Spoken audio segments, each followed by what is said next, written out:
Yi Futian initially thought that the imperial advisor's residence would have been extremely magnificent and grand, due to its status as the residence of all who stood at such high positions in the Dali dynasty. Yi Futian initially thought that the imperial advisor's residence would have been extremely magnificent and grand, due to its status as the residence of all who stood at such high positions in the Dali dynasty. However, when he arrived outside the place, what he saw was but a rather common manor, which was in no way magnificent nor grand. Seeing Yi Futian stopping, Lu Chuan asked, surprised? Rather surprising indeed, Yi Futian said. The value of a mountain is judged not by its height, Lu Chuan said nonchalantly. The title of Imperial Advisor's Residence was more than enough. Yi Futian nodded and followed Lu Chuan into the place.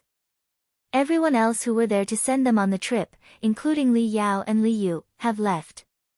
The Imperial Advisor's residence was a private residence of the Imperial Advisor, with several personal students of his living within.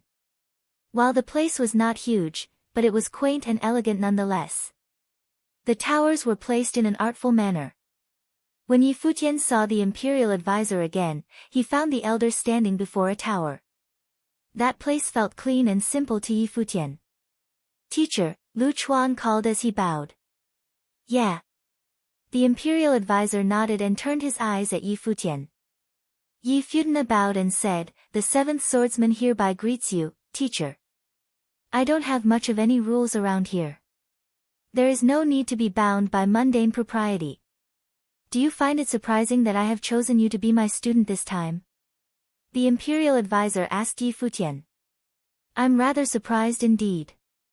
The seventh swordsman nodded.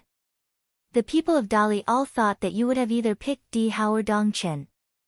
Why did not pick me instead? He had indeed wanted to know why the Imperial Advisor picked him. The Dali Academy holds a forum every year, to either discuss battle or the way of cultivation. After the battle between Di Hao and Dong Chen, I have asked all three of you, about why did you seek the way, the Imperial Advisor spoke. Yi Futian nodded. He looked rather nervous back then. At that moment after entering the Imperial Advisor's residence, he actually became more relaxed.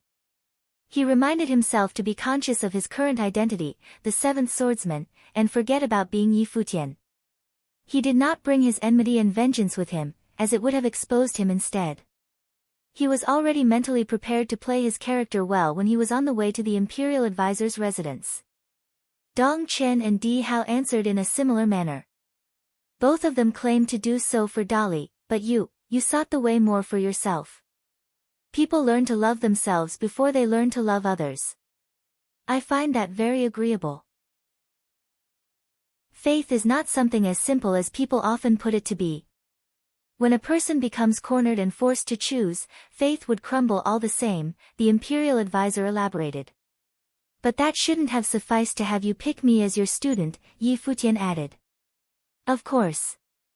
The Imperial Advisor nodded and continued, what truly cemented my decision was the line behind, the great path knows no boundaries. People learn to love themselves before they could love others. People learn to be independent before they could be of aid to others. All of that coupled with the line, the great path knows no boundaries, would have sufficed, the Imperial Advisor said. Yi Futian looked at the middle-aged man. He never once thought that what cemented the Imperial Advisor's decision would have been his words back in the Dali Academy. You spoke of selfishness with the lines before, and altruism with the lines after. As such, I came to believe that if you were to become able to be independent, you would then be able to put the way that you believe in into action, the great path knows no boundaries. Yi Futian was very startled to find that the Imperial Advisor actually came to admire that line. When the Imperial Advisor pinned him down with great pressure, he was unable to lie and he did not want to. He never considered becoming a student of the Imperial Advisor in the first place, so he answered according to what he desired instead. However, the notion of the great path knows no boundaries was apparently different from what Emperor Li's realm adhered to. The Crown Prince, Li Sun, said immediately after that, claiming that the world was filled with boundaries. Emperor Li's realm, Emperor Xia's realm and whatnot, all of those were boundaries, and he questioned how could the great path be of no boundaries. The Battle of Empty Realm was an excellent example, as it was a culmination of the conflict between the three imperial realms. His impression of the imperial advisor of Dali had been that of a great pillar who devoted his being to make Dali dynasty strong, whose pressure overwhelmed all. He was unable to understand why someone like that would have agreed to that notion. He was indeed puzzled. How about you? I have heard that you have refused the offer to join the Sword Mountain. What changed your mind about taking up my offer? The imperial advisor asked. You are one who stands at the pinnacle of Emperor Li's realm, and you are known as the number one below His Majesty, teacher. How could I have refused? Yi Futian continued, furthermore, if I were to refuse, would there be a place in Dali dynasty then? Would Li Xian come to be up to no good with me instead? If he were to refuse, none of those top-notch figures would have dared to get close to him. If the imperial advisor had not extended his invitation, there would not have been any problems, as he could have simply took other paths. You are indeed practical. So, that is to say that you don't actually want all that much to study under me then? You would have straight up challenged Di Hao otherwise. It was apparent that the imperial advisor knew that he had defeated Di Hao. Di Hao was powerful, comprehensively speaking, but his way of the sword might not have been more powerful than Jian Wu. I have already defeated Jian Wu, so I saw no reason to fight any further. And furthermore, it was like you put it, I haven't thought of studying under you before. To me, training could be carried out anywhere. Yi Futian was honest with his words. None of what he said right there had been lies. You are indeed prideful. The imperial advisor smiled and said, you are now a student of mine. What do you wish to learn from me then? Yi Futian looked up with pondering eyes. He was already half a saint at that moment and was indeed one step away from becoming a saint. What he lacked was comprehension of the world and the right state of mind. Powerful figures would have been of little help in teaching him more. The only way forward with his training rested on him and him alone. I'd like to read the literary collections of the Sword of Dali, Yi Futian said. All right, the imperial advisor did not hesitate, nodding in agreement to his request and said, you shall head to the library of Dali Academy together with your elder brother. There are countless books on cultivation in all of Dali, so there is naturally no lack of books on swords. Browse to your heart's contents. Furthermore, since you're versed in multiple types of will of the Great Path, you could learn from the different types of methods stored there, and incorporate them in your way of the sword. I understand. Yi Futian stood and bowed. There should have been many top-notch training methods found within the library of Dali Academy. Pay a visit to your elder brothers while you're on your way to the Dali Academy, the imperial advisor said again. Will do. Yi Futian nodded again. The imperial advisor was the chief of Dali Academy, so it was only natural for his students to all be studying in Dali Academy. Furthermore, all of them had been from Dali Academy to begin with only Yi Futian being the exception. That was probably why everyone in Dali thought the imperial advisor would have taken Dong Chen as his student instead. You're dismissed. Lu Chuan would take you to your quarters. The imperial advisor said nothing else. Yes, teacher. Lu Chuan and Yi Futian left together. Lu Chuan arranged for a place for Yi Futian to stay in the imperial advisor's residence, which was in a quiet tower. Brother. Lu Chuan took out a storage ring and handed it to Yi Futian. What is this? Yi Futian asked. Some fragments of the ways of the sword, covering all attributes. While they might not be much, but you'd be able to train for quite some time with them to further your sword training, Lu Chuan smiled and said. I can't take this, Yi Futian said. This is a gift from teacher, Lu Chuan said. Yi Futian only stopped refusing and took it over. Rest earlier today. We'd head to Dali Academy tomorrow. Despite being a student of the teacher here in Imperial Advisor's residence, there is no need for you to attend to anything special. So you could just train here in peace and try to break into Saint Plain as soon as possible, Lu Chuan said with a smile. Yeah. Yi Futian nodded and said, thank you, senior. This is nothing. Lu Chuan then added, a younger brother used to live here and there are some things of his still around. No need to mind them. Why would you let me stay here then? Yi Futian able to somehow speculate something was going on, so he asked. He died in battle. Lu Chuan sighed. Yi Futian was able to feel Lu Chuan's dejection and said, I'm sorry. He had not joined us for long and should have had a bright future ahead of him. Lu Chuan shook his head and left, we'll get the score settled at a later date. He left after he was done talking. Yi Futian did not know what to think. Yuan Jin died by his hands after all. At that moment, he was arranged to stay in a place that Yuan Jin used to stay in.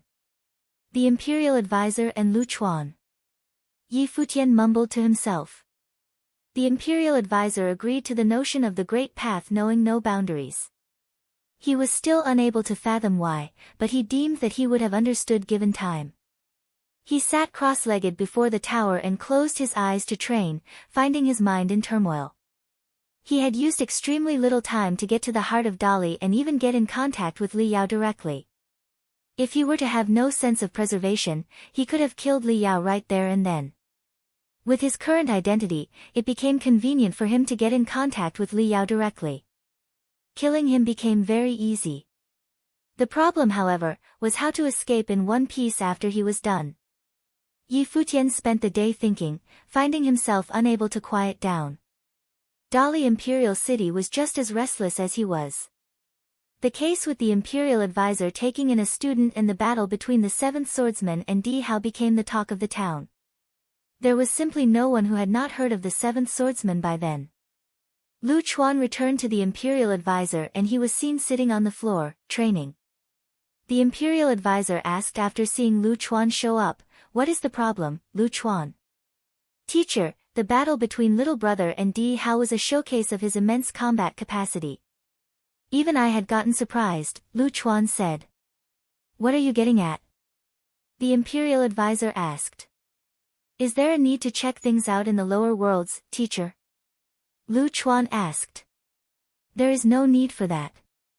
The Imperial Advisor then said, remember, Lu Chuan. When I chose to make him a student of mine, he then became your little brother in training. Be it his past or future, there is no need to be bothered about it. I understand. Lu Chuan bowed and left, putting the matter aside. Even if he were to venture down to the lower worlds, he would not have been able to find out anything. There was simply no way to investigate a person that just appeared out of nowhere, as there were no leads to trace. The Imperial Advisor looked up at the sky after Lu Chuan left. The stars were all over the night sky. His eyes were incredibly deep, as if he was able to pierce through the void above and see how the stars move. In Emperor Xia's palace, after Xia Qingyuan knew that Yi Futian was taken into the Imperial Advisor's residence to study under the Imperial Advisor, the sacred beat gave the black-winged condor another round of beating. The black-winged condor was in tears, swearing that it would not be called a qualified bird if it were to not get back to the one who gave it a good beating. Yi Futian had been away from Emperor Xia's realm for quite a while. A lot had happened since, but Yi Futian was without a doubt nowhere to be seen. Yi Futian had been away from Emperor Xia's realm for quite a while. A lot had happened since, but Yi Futian was without a doubt nowhere to be seen. In a compound found within the Shao clan's manor in Emperor Xia's realm, Shao Sheng was coming to meet his father, Shao Qianhe. Shao Sheng had been forbidden from stepping foot into Emperor Xia's palace since the end of the Battle of Empty Realm. This essentially meant that he was completely cut off from the center of power of Emperor Xia's realm for good. His status with the Shao clan had plunged since then, as he was no longer nurtured to be the next leader of the clan. Shao Sheng experienced every bit of that difference in how his clansmen treated him, but he dedicated his efforts even more into his training to try to break through the obstacles posed by the plains. He would finally break into Saint Plain to prove his worth to those of the Shao clan. He planned to venture out on a pilgrimage as soon as he stepped into Saint Plain. However, despite having become half a saint by then, he was still unable to communicate with the great path of the world and become a saint. He came to Shao Qianhe, his father's place on that day. Father, Xiaosheng bowed and called out. Xiao Qianhe looked up at Xiaosheng and sighed deep down. Xiaosheng was the most gifted among his children. Why haven't you gone to train in isolation? Xiao Qianhe asked. I heard that the people of the Divine Cloud Valley are here. Are they here for the matter with Gongsun and I? Xiaosheng asked. Xiao Qianhe took a look at him and nodded. The incident you kicked up was the talk of the town, and given how you've been mesmerized by a woman into doing what you were doing, the people of Divine Cloud Valley considered it best to avoid the matter between you and Gongsun and I. Xiaosheng said nothing. He did not show any signs of hatred or anger on his face. He had long expected that things would have ended up as such. Both parties had thoughts about a marriage alliance, and they had discussed it before. But how things were at the moment, there was simply no way the Divine Cloud Valley would allow Gongsun and I to marry him. A lot has been going on in Emperor Xia's realm as of late, but Yi Futian is nowhere to be found. It's been said that even when the Divine Cloud Valley was crafting implements for the people of the 9 states, Yi Futian still didn't show up. Many claimed that he was training in isolation to break into Saint Plain. I wonder if Yi Futian has been training in the Golden Hall of the Lotus in the royal palace all this while, Xiaosheng said. Yi Futian was allowed free access to Emperor Xia's palace to train. He was even permitted to enter the Golden Hall of the Lotus, and that had been a compromise Xiaosheng's aunt, Queen Xiao, made for his sake. Xiaosheng, on the other hand, was practically in a ditch at the moment. The difference between the two men was very apparent. Maybe, Xiao Kainei answered. Why would the princess summon Yi Futian's demonic beast into the royal palace then? I have heard that the beast never left the royal palace since then. Is the beast training in the Golden Hall of the Lotus, just like Yi Futian? Xiaosheng asked. Xiao Qianhe turned to look at his son as Xiaosheng spoke. It seemed that even while he was training, Xiaosheng paid close attention to Yi Futian's whereabouts, so much so that he had also paid attention to his demonic beast. Some enmity you have there, indeed, Xiao Qianhe thought. What are you getting at? Xiao Qianhe asked. Yi Futian demonstrated his ability to enthrall demonic beasts in the Battle of Empty Realm. He was even able to control them remotely and did not need to be by their side. That black-winged condor steed of his was even able to receive his commands from far away. Father, I'm wondering if that beast is training in the Golden Hall of the Lotus or if it simply is still in the princess residence, Xiaosheng said. Seems you've come to your conclusions. But even if the bird is indeed at the princess place, what do you think that means? That Yi Futian is there as well? Xiao Qianhe then continued, even if Xia Qingyuan has indeed let him stay at her place, it's still none of your business, given how even His Majesty is not bothered. His voice turned slightly serious. Despite feeling displeased with what had taken place, the incident was a lesson. Some matters were better left alone, regardless of how annoyed he was about them. Despite being her uncle, it was not Xiao Qianhe's place to butt into the princess business. No, Xiaosheng shook his head. You should know well about the princess' personality, father. He might not be at her place. If the princess kept the bird at her place, it would naturally be for communication. That leads to the speculation if Yi Futian is even in the royal palace. Hell, for we all know, he might not even be in Emperor Xia's realm at the moment. Xiao Qianhe stared at Xiaosheng. There was no doubt that vengeance would have served as good motivation at times. Due to harboring intense enmity towards Yi Futian, Xiaosheng had been paying close attention to Yi Futian's whereabouts, and he came to an extremely accurate conclusion. What are you saying then? Xiao Kainei asked while looking at his son. Even if Yi Futian is absent, there is still no need for the princess to keep his demonic beast. There is one other reason to be concerned. Xiaosheng's expression became sharp. Yi Futian is now somewhere very dangerous, and that is why the princess needs to monitor him at all times.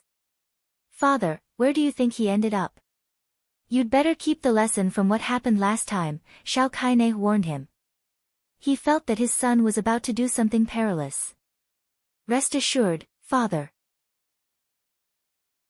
I've naturally learned my lesson. Xiaosheng nodded and said, I'll head back, father. He excused himself and left. Futian has stared at his back as he went. The old man was thinking, where is Futian? Xing's expression looked unusually cold when he turned around. Some speculations could have been easily verified.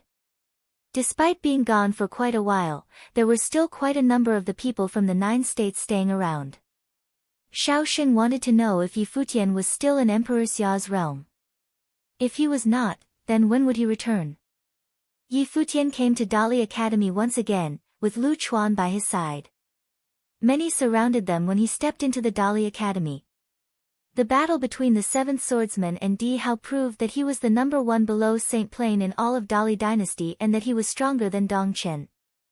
That, coupled with the fact that he became a student of the Imperial Advisor, naturally earned him a lot of attention. Many whispered among themselves when he walked inside the Dali Academy. Futian paid no heed to those voices and followed Lu Chuan to a place of training. There were already several people waiting for them. It was evident that they knew Futian was coming. The oldest student of the Imperial Advisor, Yan Yuan, was there. Other than Yan Yuan, 3 others emanated extraordinary bearing. Greetings, elder brothers, Futian called. He knew that those men were the students of the Imperial Advisor. I suppose you know our eldest brother here. The one at the side is our second brother, Nan Zhai. Third brother, Mu Chunyang. Fourth brother, Wang Zhong. Lu Chuan introduced them one by one to Futian. Lu Chuan was the 5th, and Yuan Jin was the youngest, but at that moment, it was Futian. Our little brother here is indeed handsome. I'm sure girls will like you very much, Nan Zhai, their second brother, smiled and said. What Futian found peculiar was that Nan Zhai was different from the other students of the Imperial Advisor. He was of very advanced age and sported silver hair and a beard, looking even older than the Imperial Advisor himself. His eyes were not large, and they turned to slits when he smiled, looking very amicable. In comparison, their third brother, Mu Chunyang, emanated a far sharper aura. He had shoulder-length black hair and wore black clothing. He wore a curved blade on his back, making it apparent that he was a blade wielder. Their fourth brother, Wang Zhong, looked extremely sharp in the eyes, which shimmered with golden light. He seemed very young, almost the same age as Futian, but his real age was not so. Wang Zhong was a saint of true self at the 2nd level of Saint Plain. In truth, Lu Chuan had introduced him to them before they came. All 5 personal students of the Imperial Advisor were very powerful. Their eldest brother, Yan Yuan, and their third brother, Mu Chunyang, were both unblemished saints at the 3rd level of Saint Plain. Nan Zhai, who was the second brother, was inferior to the third in terms of plain level, as he was only a saint of true self. However, since he became the student of the Imperial Advisor at an earlier date, he became the second. Wang Zhong and Nan Zhai were of the same plane, that of saint of true self. Lu Chuan was at the 1st level of Saint Plain, that of the doctrine saint. He was already at the pinnacle and would break into true self at any given moment.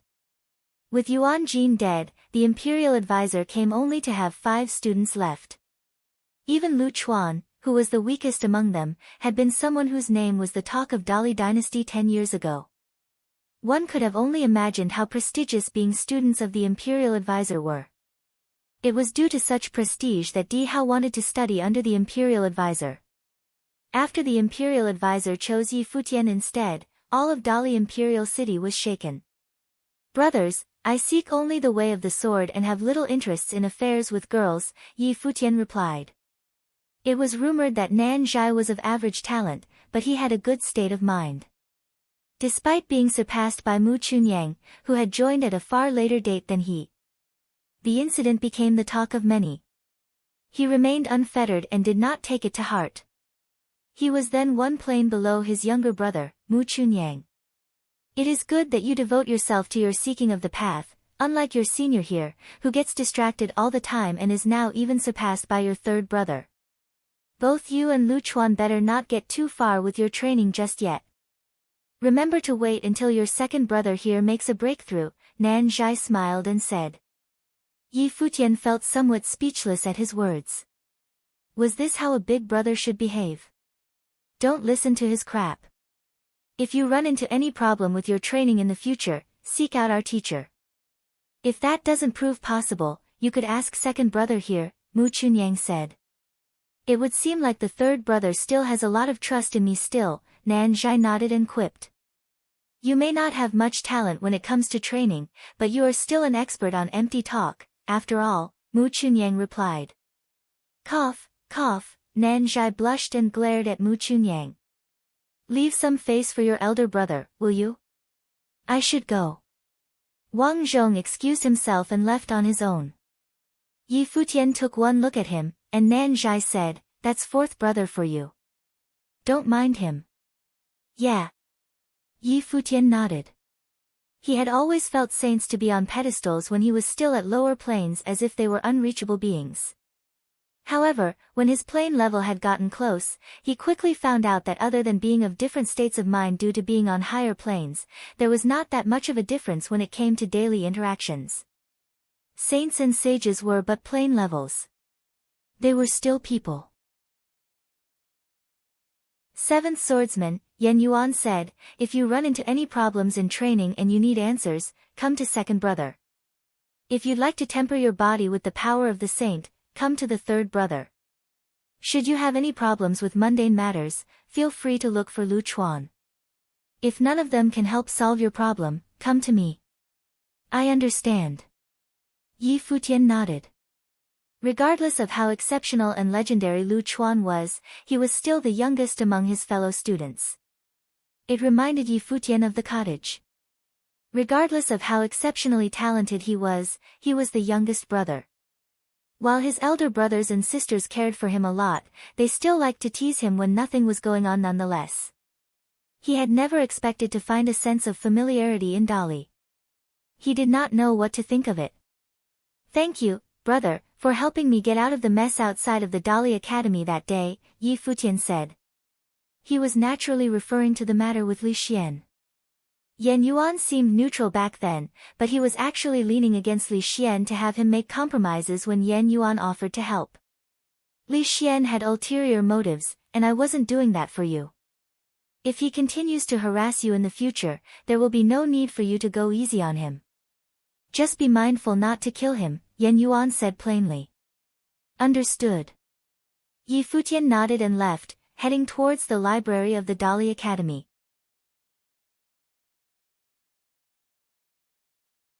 The library of Dali Academy was one of the wealthiest places in all of Dali dynasty in terms of the variety of books available.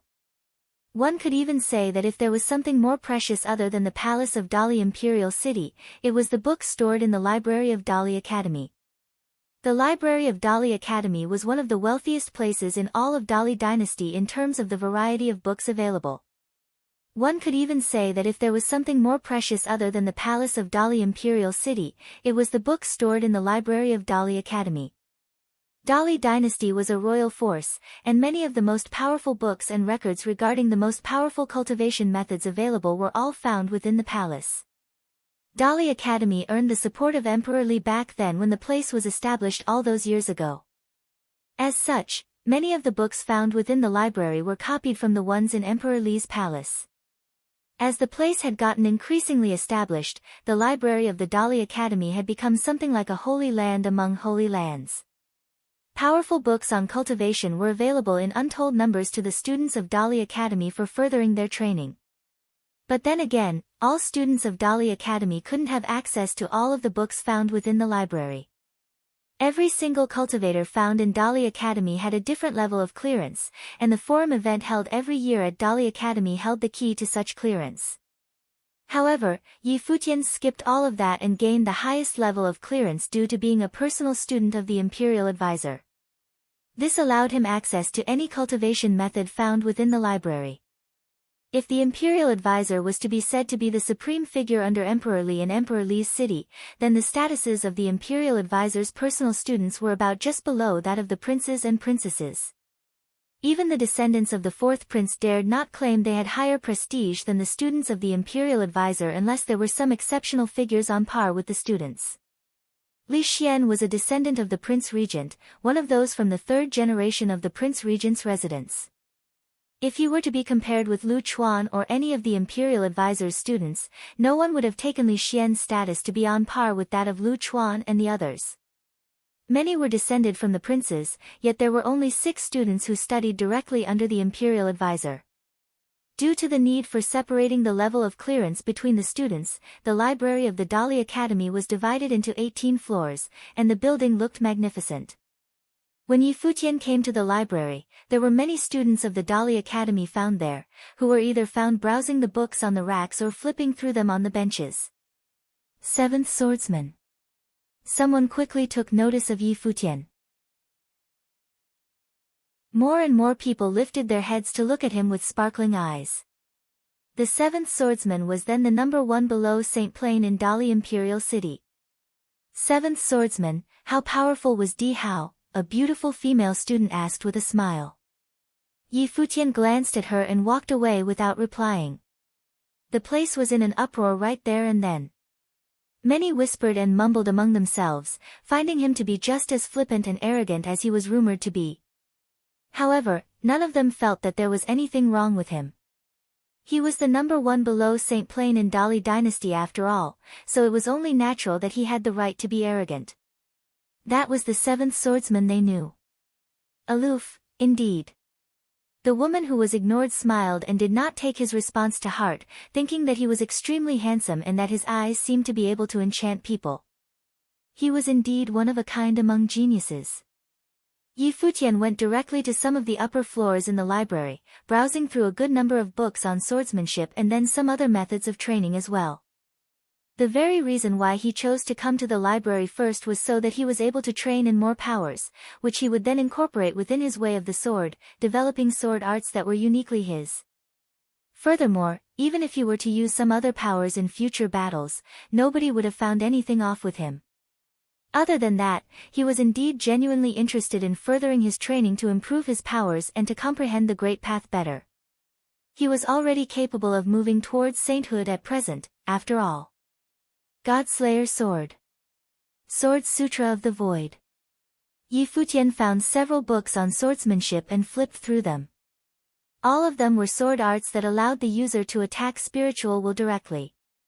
Among the techniques found within the Godslayer sword was the Godslayer sword matrix. Yi Futian thought that might have been something that he had experienced quite a while ago.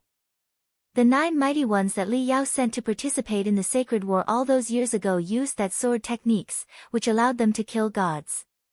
He flipped through several other books on footwork, which he found useful for disguising the footwork of Xianyuan.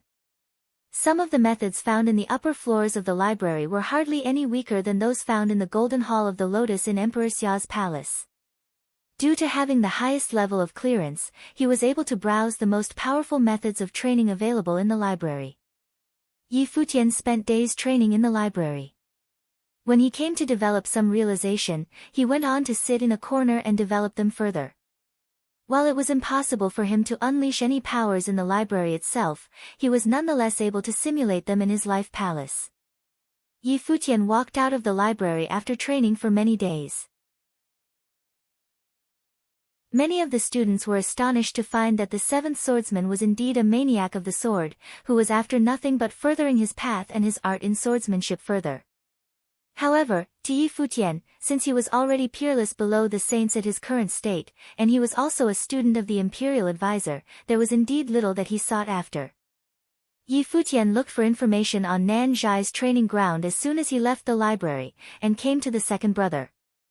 Yan Yuan once said that if he needed answers on furthering his path, he would look for Nan Zhai. Nan Zhai was painting and looking carefree and peaceful when Yi Futian came where he was. I heard that you are of supreme state of mind.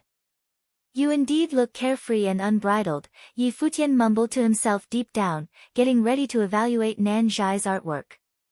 However, when he did come look at the painting that Nan Zhai was working on, he felt as if he went to the wrong person.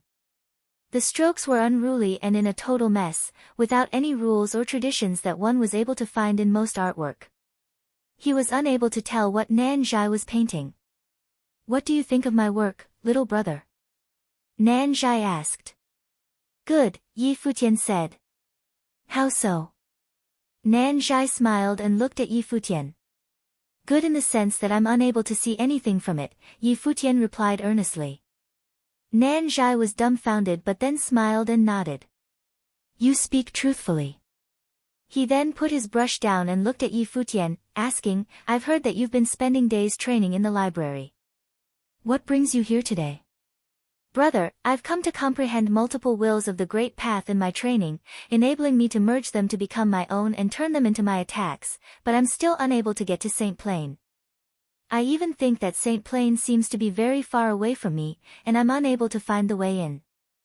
Yi Futian continued, I'm here to ask for your guidance. Sainthood is flawless. What does flawless mean in this case?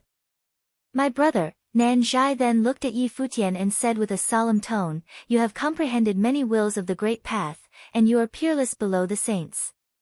Why do you need to be in a hurry to reach sainthood? Seeking the path is tiring, and there are countless in the Dali Academy that talk about you. I'm sure that there are many very, very beautiful girls among the students who have taken a liking to you. If you're willing to talk to them about life, it would be wondrous. Don't you think? Yi Futian felt that he came to the wrong person. Was this really that Nan Zhai, that second student of the Imperial Advisor, who was said to have a transcendental state of mind? Guess I'll just head to the library, then. Yi Futian turned around and was about to leave. Gosh, what a waste of those good looks. Nan Zhai shook his head sighing, then asked, So what do you think flawless means? One who has no regrets in their mind and who is devoted to seeking the path. Yi Futian asked. Saints notwithstanding, not even the Renhuang, could claim that they have no regrets. Nan Zhai said, What flawless illustrates is a state of mind. It doesn't speak of being devoid of regrets, but rising above them. Please enlighten me, brother. Yi Futian came to seek guidance earnestly. There is no such thing as a truly perfect state of mind. Be it at doctrine, true self, or unblemished states. None could truly achieve absolute perfection. Nan Zhai then elaborated, I don't agree to how such states of mind are said to be flawless. I think that the state of mind of saints should be illustrated as transcendental instead. What do you mean? Yi Futian asked. Have you heard of the expression of, the mind of a person is measured in square inches? Nan Zhai asked. I have. Yi Futian nodded. That is the size of a person. There is only so much a place measured in square inches can hold. Although you have comprehended many wills of the Great Path and use your development for attacks in battle, you're still trapped within that piece of space measured in square inches, and that is why you cannot become a saint. Nan Zhai then continued, that applies to everyone. The saint plane is a plane that requires all-around elevation. As for transcendence, there are two types to it. One being of deep-rooted persistence, breaking through that space measured in square inches through sheer brute force and meld with the Great Path. Even if these people could achieve transcendence and become saints, every step they would have taken in the future would be hampered by their states of mind, making it difficult for them to get far on their path of sainthood. An overwhelming majority of such saints would have hit a dead end, their very limit, when they reach the state of true self, never able to move further forever. But then again, if some saints are indeed able to step even further, they would become terrifying beings indeed. Nan Zhai's words caused Yi Futian to twitch. For some reason, that reminded him of one person, the glass saint. Her deep-rooted hatred and obsession allowed her to break through that space measured in square inches. Even if they were to get to the unblemished stage, such states would still actually be flawed. As such, I believe much more in the other kind of transcendence. Nan Zhai continued, it is a kind of transcendence that I find difficult to place with words. For instance, you seek the way of the sword. If there shall be a day when you find that you could do with the way of the sword, you would still be practicing the way of the sword, even if you were never to use a sword again, and that would be transcendence. Or for instance, there is someone who keeps pursuing one thing, but one day, they just found that they became able to put that one thing down, let go, and move on to encompass all. That, too, is transcendence. Or, yet, another example. Someone who spent their life seeking the way, was then met with a life and death situation, but found that they became able to let go of everything and see their situation in a tranquil manner. Their state of mind transcended the state of life and death. That, yet again, would be transcendence. This is my take on the matter of transcendence. Everyone has their unique experience with it, but you are in a transcendental state of mind. You will then be able to break through that space measured in square inches, melding your mind with the great path, and achieve the towering, heavenly state of mind. The heavenly path shall then take notice and rain the catastrophe of the great path upon you, Nan Zhai elaborated slowly. Yi Futian felt insightful and enlightened. He was able to recall several people from Nan Zhai's elaborations. The number 1 below saints in Lihan heaven, the edge of pinnacle below Saint Plain, Wang Chuan. He lost to Yi Futian at the 33rd layer of heaven in Lihan heaven on that day. He struggled against his loss in pain but then chose to let go. He then transcended and merged with the great path. He transcended his ego at that moment. His teacher, Dozhan, fought a life and death battle in the Holy Ji Palace in the 9 states all those years ago. Huang Shi borrowed the will of Ren Huang in the imperial mausoleum to fight. Both of them put their lives aside and transcended everything, enabling them to achieve sainthood. As Nan Zhai put it, such transcendence was the true state of mind of saints. A space measured in square inches would not have been able to meld with the world. Thank you for your guidance, brother. Yi Futian bowed. That conversation made him realize that the second student of the imperial advisor, Nan Zhai, was the real deal. Well, we're a family, so no need to be polite about it. As such, don't fuss yourself over too much with seeking the way. Put it aside for a change and to talk to a girl about life. You might be able to achieve that required open state of mind and be on your way to sainthood. Nan Zhai narrowed his eyes to a slit smiling and said. Yi Futian became utterly speechless, then said, I'll look for the third brother next then. He left as soon as he finished.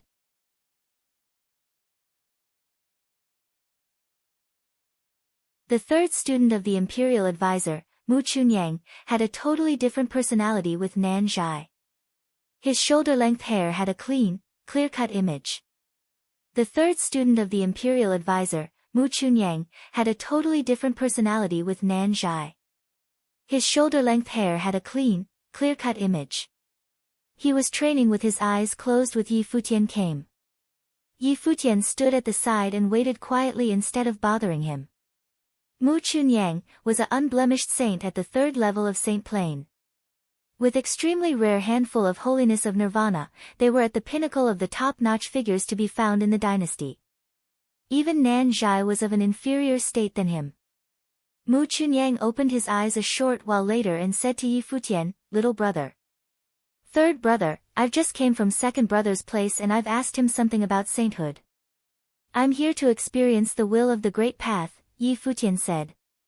It was something Yan Yuan told him before. The eldest brother definitely had his reasons to put it that way. He was naturally able to tell that the eldest student of the imperial advisor, Yan Yuan, was of extremely high prestige, right below their teacher. Yeah. Mu Chunyang nodded. Your second brother is indeed more carefree. But actually, he proves more than adequate to teach you and to have you experience the great path. Is second brother really just a saint of true self? Yi Futian asked. Nan Zhai felt to be carefree and unbridled, so his state of mind must have been in excellent condition. One's state of mind was of utmost importance when training in Saint Plain. Nan Zhai should have had very high upper limit instead. Is he really just trapped by his lacking talents, preventing his plane from reaching higher heights? He really is indeed a saint of true self.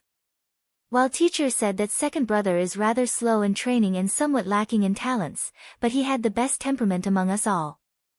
If there were to actually be one who became enlightened in just a day, that would have been second brother. Perhaps, he might end up being faster and making breakthroughs than any of us.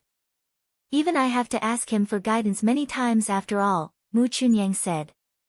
Despite being of higher plane than Nan Zhai, but he was apparently very respectful of the second brother nonetheless. Is that so? Yi Futian felt rather puzzled. At the very least, his current vista did not allow him to see that far. He was there at Dali Imperial City for two reasons: revenge and training on pilgrimage. The trip would have benefited him a lot, even if he did not end up being able to kill Li Yao. However, that short amount of time Yi Futian spent with the Imperial advisor had surprisingly diminished his enmity against the older man. The Imperial advisor that he knew back in Emperor Xia's realm and the one he came to know at present were different. That was not to say that the Imperial advisor had changed, but that he was able to look from a different perspective due to being of different identity. If you want to experience the will of the Great Path, I'd like to know if you're ready now. Mu Chunyang asked. Yi Futian's expression had gotten somewhat more serious and then nodded. I'm ready. Mu Chunyang's expression changed entirely, looking extremely sharp. At the very next moment, Yi Futian felt as if everything around him changed and the world was no longer the same. The will of the blade shrouded their surroundings and he felt as if he became surrounded by curved blades. His robe billowed and felt he was about to suffocate. The will of the blade rained down on him directly. The next thing he felt was as if extremely sharp blades around him were coming down him, streaking down on the heavens and landed right before him. His breathing stopped and was unable to breathe. The will of the blade had gotten increasingly strong and his entire world seemed to have been turned into the world of the blade. Formless blades bloomed before him and lashed out on him in a frenzy. Heavenly might rained down through the vast region of blades. Yi Futian felt himself to be insignificant, as if he was but a chestnut floating at sea. However, Mu Chunyang never budged throughout the entire time. He simply sat where he was. At that moment, he lifted his hand forward. Yi Futian was able to sense clearly in that split second that the region of blades was held by him in that very moment. He took control of that supreme power in that space simply by extending his hand. When one becomes a saint, their mind merges with that of the cosmos. The path is the nature and the person becomes the path, reigning over the heavens and the earth. Mu Chunyang's voice was heard. He flicked lightly with his finger, sending boundless will of the blades sweeping by Yi Futian like devastating storms. However, all of that dissipated within mere moments, as if nothing had been there in the first place. Hu. Yi Futian exhaled for quite some time, feeling refreshed. He had been in hell for one moment and in heaven the next. The saint plane was one of transcendence. The mind, which had been one measured merely in square inches, became towering, encompassing the entire world, mastering the way of the cosmos. Thank you, brother, Yi Futian said. Mu Chunyang's blade will felt exceptionally strong to him and the impact was very direct. Yeah. Mu Chunyang nodded. But then again, sages becoming saints are something that would naturally happen. It isn't something that happens overnight, and not something that comes just because one is extra hard working at it. It'd be best that you place higher emphasis in how you develop your comprehension. You're now half a saint, and pure training is of little help by now. Yi Futian nodded. That was how cultivation was. One might have experienced it, one might have seen it, one might have even been able to wrap their head around it, but one still might not have been able to achieve it. That was how mystical planes were. There would not have been countless who were stuck below saint levels, not being able to pass into the next phase otherwise. Yi Futian was able to comprehend multiple wills of the Great Path, which was a testament of his uncanny talents at cultivation. It was worth noting that he had never ran into much obstacles at such stages, but countless in the 9 states were shut out altogether by those stages. I should take my leave, brother. I would come here to comprehend further in the future, Yi Futian said. You're welcomed here any time. Mu Chunyang nodded and Yi Futian left. Since he had become a student of the Imperial Advisor of Dali, he would have gone with the flow and trained in silence, making his way to achieve sainthood. As for killing Li Yao, timing was of the utmost importance, as the prince was not someone he could have killed just because he wanted to. If he were to continue training under the Imperial Advisor, the chance would have presented itself sooner or later. At that moment, Li Yao showed up at Dali Academy. Yi Futian ran into Li Yao when he was returning to the library of the Dali Academy. 7th Swordsman, Li Yao called. What business do you have with me, Your Highness? Yi Futian walked up to him and asked. His tone was unusually calm despite his enemy being right in front of him, without any signs of emotional fluctuations showing. Right. Li Yao smiled and nodded. You remember the sword of Cassiopeia? Naturally, Yi Futian said. Both the Seven Sins and Di Hao used the sword of Cassiopeia, and it was indeed formidable. King Tiandao's people sent the sword techniques to the palace and I specifically had it copied, ready to be stored at the highest level of the library. Well, you're versed in the arts of space and you could train in the sword of Cassiopeia's techniques. That should do a lot in strengthening and completing your way of the sword, Li Yao smiled and said. Emperor Li ruled over everything in Dali dynasty. King Tiandao was an elder brother of Emperor Li himself. King Tiandao had acquired the supposedly lost art of the sword of Cassiopeia, and both Di Hao and the Seven Sins had used them in public. As such, it was natural that King Tiandao sent a copy to the Emperor Li's palace. However, Li Yao brought it to the Dali Academy shortly after. One could have only imagined how would King Tiandao have felt about it. But then again, King Tiandao's reactions were rather predictable. The people of Daoli Mountain were irritated specifically because Dali Academy had too much access to cultivation resources of Dali dynasty. As for Li Yao, he was originally a student of the imperial advisor in name. Yuan Jin died in battle for his sake in the Battle of Empty Realm as well. Under such circumstances, he naturally would have chosen to get closer with the imperial advisor's people. He had maintained a very amicable relationship with Yuan Jin. With Yi Futian being the newest student and of the same generation as he was, he saw fit to get on Yi Futian's good side and become friends with the newcomer. Thank you for your effort, Your Highness, Yi Futian said. Well, let's head first to the arena instead of the library. We'll have you take a look at the sword of Cassiopeia first.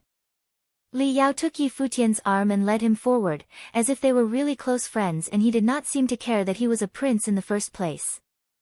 Yi Futian took one look at the arm and went along with Li Yao.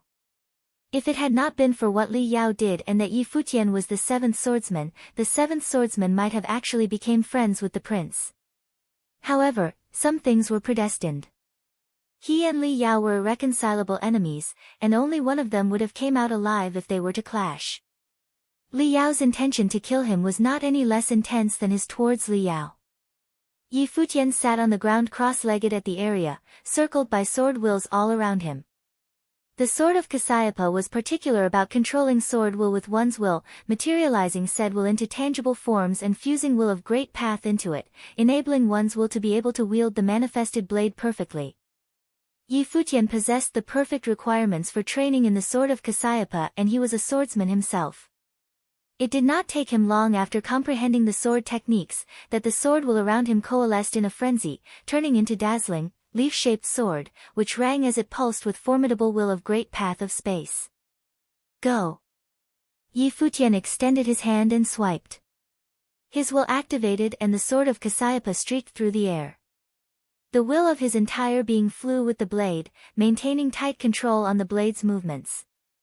This is something, Li Yao exclaimed, feeling impressed. That sword of Cassiopeia that streaked through the air circled around him, ringing at deafening high pitches. At that moment, a beam of cold light flashed by and the space seemed to have been torn apart and a sword burst through the air. Li Yao felt his entire being shivering in coldness right there and then. Boom! The sword appeared right before Li Yao, mere inches away from his throat. It would have taken Yi Futian only one intention to have the sword pierce right through the prince's throat. Li Yao's expression turned serious. His heart raced at that brief moment. He only let out a bitter smile and shook his head when he saw the blade flew upwards and circled around the space right above him. He was rather baffled by how shaken he was. It was impossible for the seventh swordsman to kill him right there and then after all. Your Highness, I was just thinking of showcasing how precise my control of the sword of Cassiopeia was to you. I beg your forgiveness, Yi Futian said, but his tone hardly sounded apologetic, behaving just as boisterous and unruly as the seventh swordsman had been known to be. In that brief moment back then, he had actually really wanted to stuck the blade into Li Yao's throat and taking his revenge. However, he bit down on the urge nonetheless. He had molded the wild, unruly image of the seventh swordsman specifically for Li Yao, but he had never expected Li Yao to deliberately get close to him and buy him over. It was different from how he planned it, but that hardly mattered. If he were to make a move right there and then and kill Li Yao, he would have succeeded easily, but he would have also died a horrible death for it. That was apparently not how he wanted things to be. No matter. Li Yao smiled dismissively and said, "That attack is indeed fast, as expected of the sword of Cassiopeia indeed. If it was to be used in battle, one attack would have been enough to cut someone's throat off. Furthermore, that all comes from the first sword materialized. Your Highness, the sword of Cassiopeia requires extremely powerful control to wield. That was just one blade. If there were to be more, control wouldn't have been so easy, and I doubt control could have been at such precision," Futian replied. "Well, I believe you would be able to pull it off somehow with your talents." Li Yao gave his approval. Futian spent some more time training after that. When he came to have solid control with the sword of Cassiopeia, he left together with Li Yao. One could have only imagined how Li Yao would have felt about things, if he were to found out that he was helping Futian train.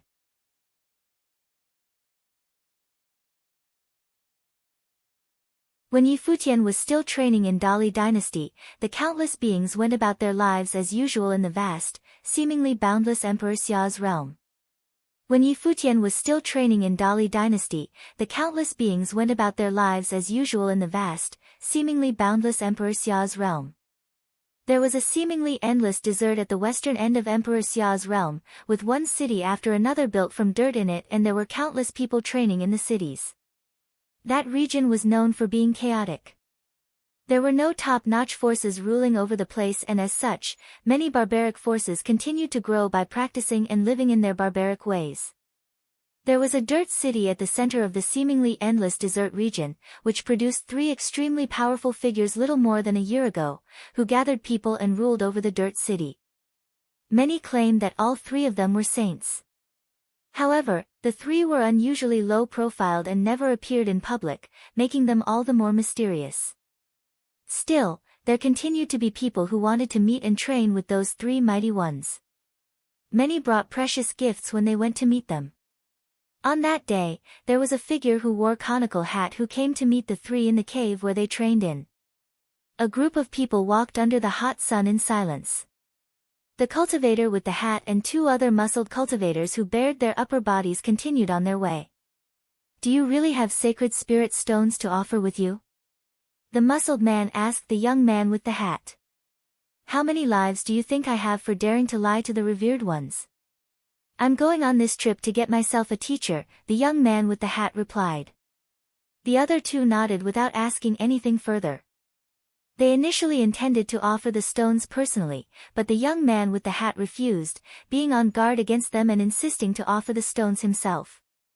As such, they had no choice but to bring him along. They came before a cave of cultivation which looked like a mountain in dirt yellow colors on the outside. However, the place was actually totally different on the inside, looking extravagant, and was decorated such that the place looked like majestic palaces. They walked all the way to the depths of the palace, and a regal figure was seen sitting on top of the steps above. There were precious beverages laid before him, and he was attended to by voluptuous, alluring women. There were two other figures who sat by his side, and they too enjoyed themselves as well. "We heard that you have sacred spirit stones with you, no?" the man at the forefront asked the ones who came. The young man took his hat off and nodded, before extending his hand and showing a piece of dazzling sacred spirit stone. It was a surprisingly huge piece and of very high quality. The regal figure on the chair locked his gaze at the stone, then stared the smiling young man below and said, "Who are you?" The aura on the young man shifted and the expressions of those men changed, looking extremely serious. The aura of that young man continued to change, becoming increasingly powerful. "It's been quite an effort to find you saints. It's rather surprising to find that you still know how to enjoy yourself after coming to the upper worlds, the young man said with a smile. The aura that he emanated was that of the saints. The figure at the forefront was shaken to the core. The other two at his side stood up, their aura bursting intensely. Out, all of you. The mighty one who was addressed as a saint by the young man ordered. All the others left the scene while he glared at that young man, asking, "Who the hell are you?" "I come in peace, seeking cooperation from you, saint. This piece of sacred spirit stone is a token of my sincerity." The young man offered the stone again and said, "You're rather poor at disguises. So this is how you show that you're sincere? By disguising who you really are." It was apparent that he knew that the young man was not showing his real face. "I could say the same about you. The human face mask that you're wearing is just as poorly made," the young man jabbed sarcastically. Terrifyingly powerful aura shrouded the entire cave, and the others stepped forward. The young man glanced at the three and the strength of his aura continued to rise. He then said coldly, "Saint Shihua, you'd better think things through, given how I actually dared to show up here in front of you. If you want to do it the hard way, I'd suggest that you think of the consequences." The figure at the forefront was none other than the Saint Lord of Shihua's sacred mountain, Saint Shihua. There was no need to say much about the identities of the other two. After leaving the 9 states back then, all 3 of them came to train in the upper worlds. Yi Futian's name became known all over the place later, becoming like the sun at high noon. They did not care to linger at the core regions of Emperor Xia's realm, and so they came to the western edges to train in seclusion, to advance their plane of training further. "What are you after?" Saint Shihua no longer asked about the young man's identity, and had instead inquired his intentions. "I'm sure you have never expected Yi Futian to rise to fame that quickly. He is now held in high regard by the princess, and even His Majesty took a liking to him. Well, it's not all that too difficult to comprehend why you're forced to hide your face from the world." The young man continued his sarcastic jab. "But then again, do you think all you do here is of any use, Saint? You're only being kept around by His Majesty because he did not bother to lift a finger against you people. But as Yi Futian's status continued to rise, how long do you think you could continue living like this?" Saint Shihua's face was ashen. He had of course remembered the time when Emperor Xia gathered and talked with them. He had long suspected that he was possibly being watched. "You should believe what I said, given how I'm able to locate you after all." The young man continued, "As for my intentions coming here, it's pretty simple. Both the Sword Saint of the Void and the Glass Saint are now training in the upper worlds. The 9 states are left rather powerless. Why don't you ally with those of the Hall of Holy Light and kill the saints of the Holy Ji Palace? The sacred war is not over with them around. Even His Majesty would have to admit to that. Saint Jiang is at barren state now, and there are still other saints around. Saint Ji was placed under house arrest by Emperor Xia, so there was no way he would have dared step outside. Even without the Sword Saint of the Void and the Glass Saint around, do you think you could actually the barren state as they are now?" Saint Shihua retorted coldly. "Didn't you see that I've brought a piece of sacred spirit stone with me? That should be enough to allow you to recruit saints to help you people out. There are bound to be those who would get moving, when the price is right. Furthermore, all of this are still within the boundaries set by His Majesty's rules, so long as you do not go on a killing spree against those below Saint Plane." The young man continued, "Even if you were to fail, all of you would still be able to escape right away. The stone would still be yours, and you're free to use it to further your training. Of course, you are free to refuse if you want to, Saint. But, Yi Futian would then know of your whereabouts sooner than he should have," the young man said. Saint Shihua looked extremely glum at that point. Whether he liked it or not, he had to agree to it. "What are you getting from doing all of this?" Saint Shihua asked coldly. He wanted to know of the young man's identity and his reasons for doing all of that. Judging from his powers, is he having a grudge against the people of the barren state? All of that seems to be utterly pointless. I'm not getting much of anything out of this. It's all just a game to me. Just pretend that you have never met me. I'd need to see results within a month, or get ready to see Yi Futian showing up at your door with his men otherwise. By the way, don't mention anything about me if anything were to go south. It seems that you've sired an offspring after coming to the upper worlds, so you've seemingly planned things out indeed. If anything were to happen to you, I'd look after your kid in your stead. The young man smiled, before putting on his hat and left. It was truly but a game to him. Saint Shihua's face was all pale as he saw the aura of that young man continue to dissipate. Several shrieks of terror were heard from outside. Saint Shihua knew that there were people who were being silenced.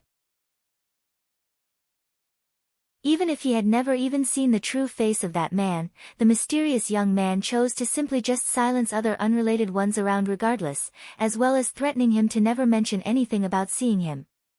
It was an unnerving level of caution being practiced right there, leaving no tracks behind at all. If he were to act against the barren state, then it would have all been him acting for his own sake. He had a score to settle with the Holy Ji Palace to begin with after all. That was probably what that young man had his eyes on. Saint Shihua felt himself shivering all over at that moment.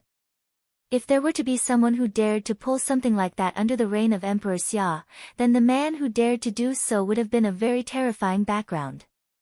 Xia Qingyuan received news half a month later that Saint Shihua had returned to the 9 states of the lower worlds. She caught wind in her residence that there was someone who leaked that information, and that her father had sent people to notify him. There were things that Emperor Xia found inconvenient to interfere after all.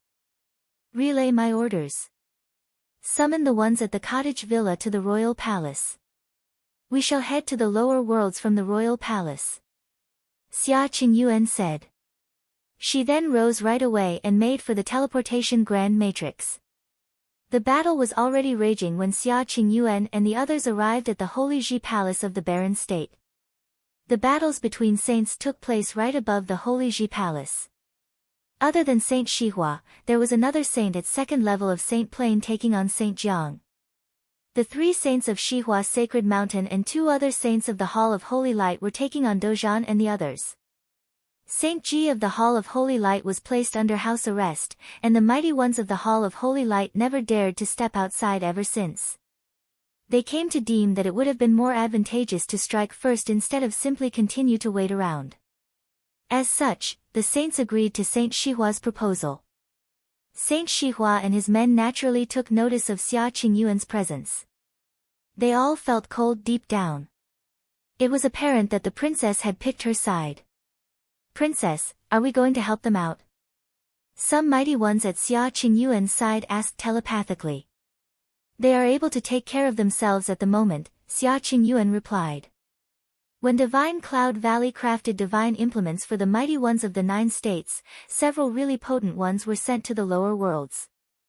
The black winged condor showed up at Xia Qingyuan's side at the moment. As such, Yi Futian naturally caught wind of the news. The black-winged condor then turned its eyes at Xia Qingyuan and said, "Could you order your men to act?" Xia Qingyuan looked at the bird and knew right away that it was Yi Futian who was talking to him. She had long subjugated the bird, robbing it of the gall to be insolent around her. The rules of the sacred war of the 9 states were laid down by Father. Xia Qingyuan looked at the bird, and the huge eyes of the bird continued to stare at her. Xia Qingyuan turned her eyes away and said to him telepathically with a cold expression, "If there were to be anyone who was caught in a life-and-death situation, I shall make an exception. Right now, they could still take care of things themselves." "Thank you, Princess." The black-winged condor answered telepathically. Those huge eyes of the bird turned around to glare at Saint Shihua and the others. So this Saint Shihua had actually managed to get another saint down to the lower worlds, and helped to assault the Holy Ji Palace of the Barren State then. Seems like Saint Shihua and the Hall of Holy Light would always be disasters waiting to happen if they were to be left unattended to then. "When would you be ending your training in Dali?" Xia Qingyuan asked again. "No idea." The bird replied and dived forward, intending to join in the fray. Xia Qingyuan's eyes flashed with a hint of anger as she saw the black-winged condor fly away. That guard. She heard last that the imperial advisor of Dali was being very nice to Yi Futian and had not doubted him in the slightest. At the moment, he was getting ready to break into Saint Plain in Dali Imperial City. Xia Qingyuan was rather irked deep down hearing all of that.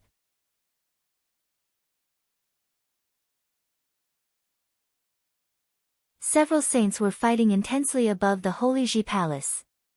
The black-winged condor descended to the battlefield where Dozhan was. Despite having yet to become a saint, the bird was only but a step away into Saint Plain, so it was still able to help out nonetheless. Several saints were fighting intensely above the Holy Ji Palace. The black-winged condor descended to the battlefield where Dozhan was. Despite having yet to become a saint, the bird was only but a step away into Saint Plain, so it was still able to help out nonetheless. Seeing how the attacks were not getting effective and how Xia Qingyuan appeared right before them, Saint Shihua came to realize something. Xia Qingyuan would have probably not given him any chance. He came to resent the state of affairs at the moment. Xia Qingyuan was the daughter of Emperor Xia, and if even her had already picked a girl, there was no way he would have been able to go against Yi Futian. The balance of the sacred war had become skewed. When he chose to bail when he lost the battle back then, they were destined to stay as losers of the war. He had initially intended to just continue to train while staying hidden. But given how there were others who insisted on forcing him to act, he saw no choice but to comply. If the princess is already here, then Yaya and the glass saint wouldn't be far behind. Saint Shihua mumbled to himself and then said, "Retreat." He flashed and retreated right away. All the others retreated from the battlefield one after another, distancing themselves from the ones they were attacking. Saint Jiang and the others from the Holy Ji Palace did not pursue to assailants, as their current lineup was not really all that powerful. "Let's go." Saint Shihua and the others left right away. The black-winged condor's eyes were cold and pointed, flashing with a hint of puzzlement as it saw the figures leaving. They're going to leave just like that? Is it because of Xia Qingyuan? It seemed that Saint Shihua was not hell-bent on getting his revenge and appeared rather cowardly. In actual fact, Saint Shihua never wanted revenge, but there was someone who forced him to act. Although he had no idea what the other party was trying to do, but he did what he promised to do. With Xia Qingyuan showing up personally, he simply bailed right away, as he deemed it enough to fulfill his promise. The black-winged condor's cold eyes swept around the battlefield. There were quite a number of people injured. However, to saints, injuries would have been inconsequential so long as they were not grievous. The bird flapped and came to Xia Qingyuan's side, saying to her telepathically, "Princess, do you mind doing me a favor? You want to know the whereabouts of Saint Shihua and the others?" Xia Qingyuan replied telepathically. She naturally knew what Yi Futian was up to. The bird nodded. Father was sending men to look into it. What you're doing now is asking me to violate the rules of the sacred war. Xia Qingyuan then added, "Furthermore, Saint Shihua and the others still serve my father after all." Yi Futian naturally did not buy any of Xia Qingyuan's bullshit. Saint Shihua probably harbored only resentment for Emperor Xia at that moment. If there was a choice to be had, he would have left Emperor Xia's realm instead. As for Xia Qingyuan, he found it baffling that the woman was talking to him about rules. "I need only news. His Majesty and you, Princess, wouldn't need to lift a finger, so you would not be violating His Majesty's decree," the black-winged condor said telepathically. "You'll talk when you get back." Xia Qingyuan glanced at the black-winged condor plainly. The bird glared at Xia Qingyuan, feeling an urge to do something right there and then. "Boss, no." The black-winged condor sensed Yi Futian's intentions and became scared. The blue phoenix sacred beast was right beside Xia Qingyuan after all. If Yi Futian were to actually do something right there and then, it would have been the bird to suffer the consequences instead. As for the matter of getting back at the blue phoenix, that would be something saved for a later date. "I'd like to request that you notify the Moon Saint and have him be on guard. I'd leave the matters on this side in your hands, Princess." The black-winged condor said. Since he was still far away in Dali, the matters right there and then naturally fell into Xia Qingyuan's hands. They needed to be on guard since Saint Shihua had actually made a move. As for him, it was naturally impossible for him to just return right away. All of his previous efforts would have been wasted otherwise. All right. Xia Qingyuan nodded. So this guy finally learned some manners, huh? Yi Futian, who was training in Dali Imperial City, opened his eyes, which flashed with a hint of coldness. He never expected Saint Shihua to actually appear out of nowhere after all that time. It was fortunate that the Holy Ji Palace had become extremely powerful at the moment, and they were not all that easily shaken. Even if Saint Shihua was able to actually hire a saint of true self from the upper worlds to aid him, it did not actually work as planned. Nonetheless, it would have been better if he were to be on guard from then on out. As such, he was ready to invite saints from the Yu clan to train in the Holy Ji Palace. By doing so, it would have allowed them to aid each other, before eventually taking out Saint Shihua altogether. Yaya, the glass saint and the others ventured down to the lower worlds, staying behind to guard the Holy Ji Palace. Saint Shihua and his men retreated yet again. The scuffle seemed to have been a minor one, as the Holy Ji Palace remained unharmed at all. The Moon Saint actually came to train at the Holy Ji Palace after that, while Yaya, the Glass Saint and the others returned to the upper worlds. All of it looked as if things had reached their conclusion right there and then. It all seemed to be an attempt of Saint Shihua at revenge, and nobody bothered to find out about the story behind his actions. Saint Shihua had a massive score to settle with the Holy Ji Palace to begin with after all. The scuffle was quickly forgotten by everyone else. It was something hardly even worth mentioning in the upper worlds. Shao Xin continued to train as he did in the Shao clan's manner, leaving the place only in rare occasions. In truth, most of his clansmen hardly bothered about him anyway. After that incident, he came to understand his fate from then on out, that he had become someone irrelevant and dispensable, so much so that even the ones from the Divine Cloud Valley came all the way to the Shao clan to null the marriage arrangement. It was all a grave insult to him. Shao Xing sent men to head to the Divine Cloud Valley that day, inviting Gongsun and I to a restaurant. Gongsun and I came to a prestigious corner of the restaurant regardless, as both of them almost ended up together after all. She was still willing to give him that much face, since he was the one extending the invitation. I have heard that you've spent your time training in isolation as of late to break into Saint Plain.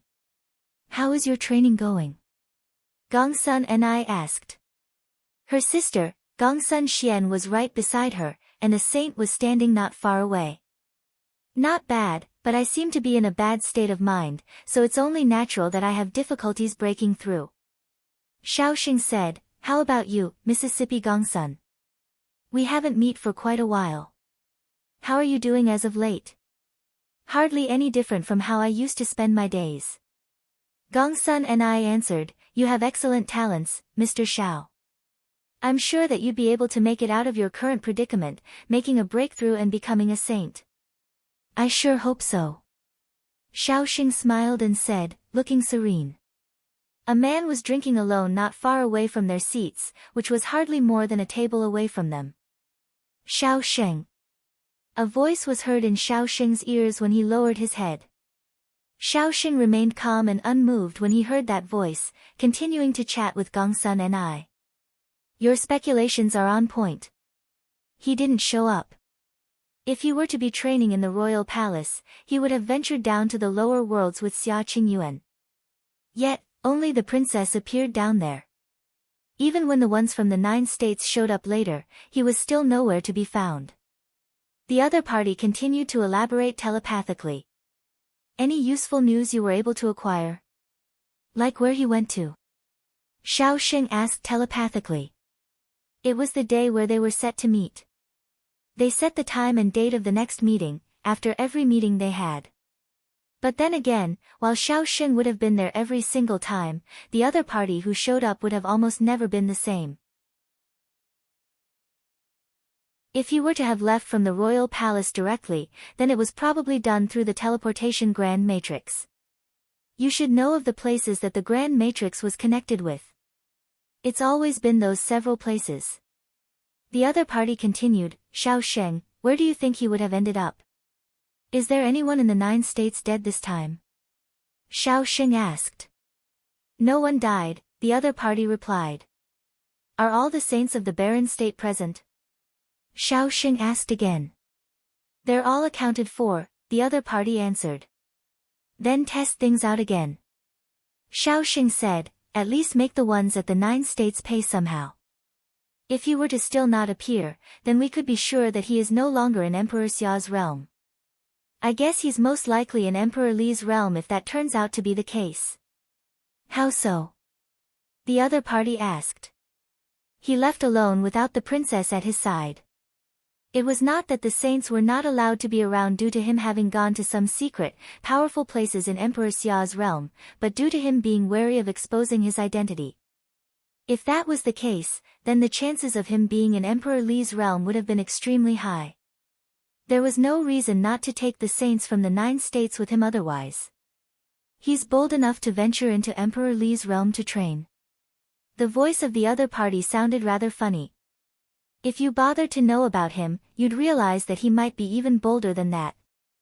Furthermore, the reason the princess left his steed in her place was so to know of his whereabouts at all times. You all could ponder on the implications of such an action. Xiao Sheng said, at the very least, I've yet to find out what is it that he is trying to accomplish in Emperor Li's realm. What is it that would have caused the princess so much concern, that she needed to know of his whereabouts at all times? The other party was silent for a while, before replying, I've recorded every word you've said. The other party put down the cup on his hand after that reply and left the restaurant. Xiao Sheng continued to chat with Gongsun and I, looking polite and amicable. One was unable to sense any hint of sadness and anger from him. All of that surprised Gongsun and I somewhat, and she felt rather guilty for it.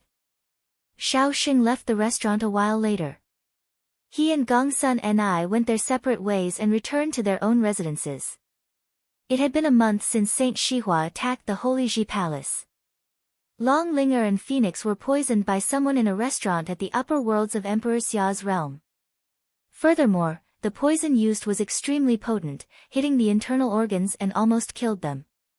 It was worth noting that Phoenix was versed in the art of healing, and yet even she ended up poisoned. It was a testament of the poison's potency and how well hidden it was. One could have even said that it was a poison at saint level.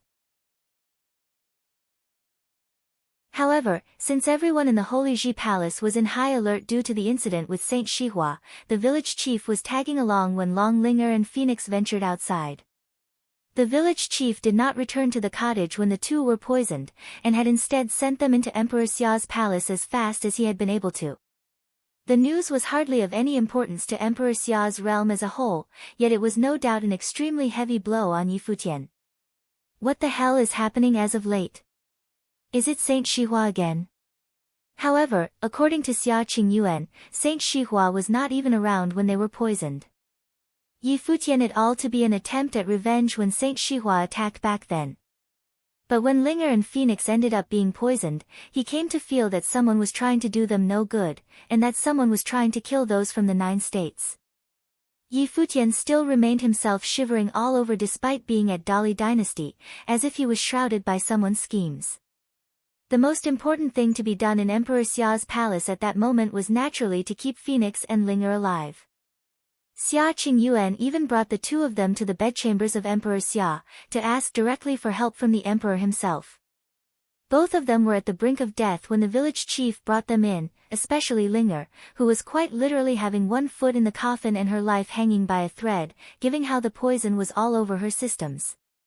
Xia Qingyuan, too, felt someone was trying to harm those from the 9 states.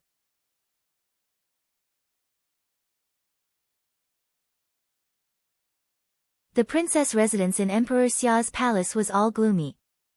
Xia Qingyuan's mind was cold as ice at the moment. The princess residence in Emperor Xia's palace was all gloomy. Xia Qingyuan's mind was cold as ice at the moment. Everyone in Emperor Xia should have known that Futian was Emperor Xia's servant. His name was almost literally glittering from the results he brought from the Battle of Empty Realm, and for a time, he was the talk of the town. There was simply no one who did not know of Yi Futian by then. If Saint Shihua were to be said to make a move against the barren state, he was doing it out of desperation. At present, however, someone actually made a move against Phoenix and Long Linger. One could have only imagined what was going on in her mind at that moment. However, there was something that she was unable to comprehend. Were the two incidents simply a coincidence? Or there were people who manipulated events from behind? There were many things that she was unable to understand at that point just yet. The Sword Saint, Gu Donglu, and the others also came to Emperor Xia's palace, waiting for news at the princess residence. At present, the conditions of Long Linger and Phoenix remained unknown. All of them were hoping that Emperor Xia was able to bring about a miracle. Both of them would have been in extremely dire states otherwise. At that moment, someone came to Xia Qingyuan's side and delivered her some news. The eyes of the black-winged condor were extremely cold. The bird went over and looked at Xia Qingyuan. Those eyes radiated bone-chilling cold. Xia Qingyuan looked at Yi Futian through the bird's eyes and said, there was a saint-level clan in Emperor Xia's city, the Mu clan, and a member of their younger generation was infatuated with Long Linger, following her around everywhere. Long Linger was rather naughty and constantly made a servant out of him. This incident stemmed from that young man confessing to Long Linger and was spurned. He then decided to poison both himself and her, hoping to be able to die together.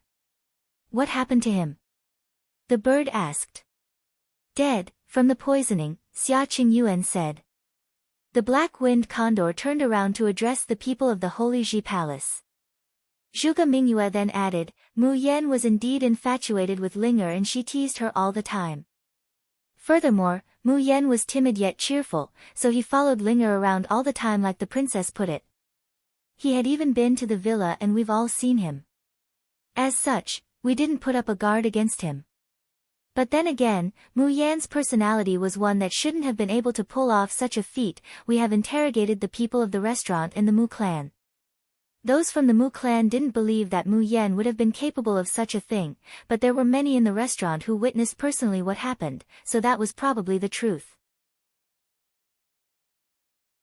It would have been possible if one of them had lied, but there was no way so many would have dared to lie.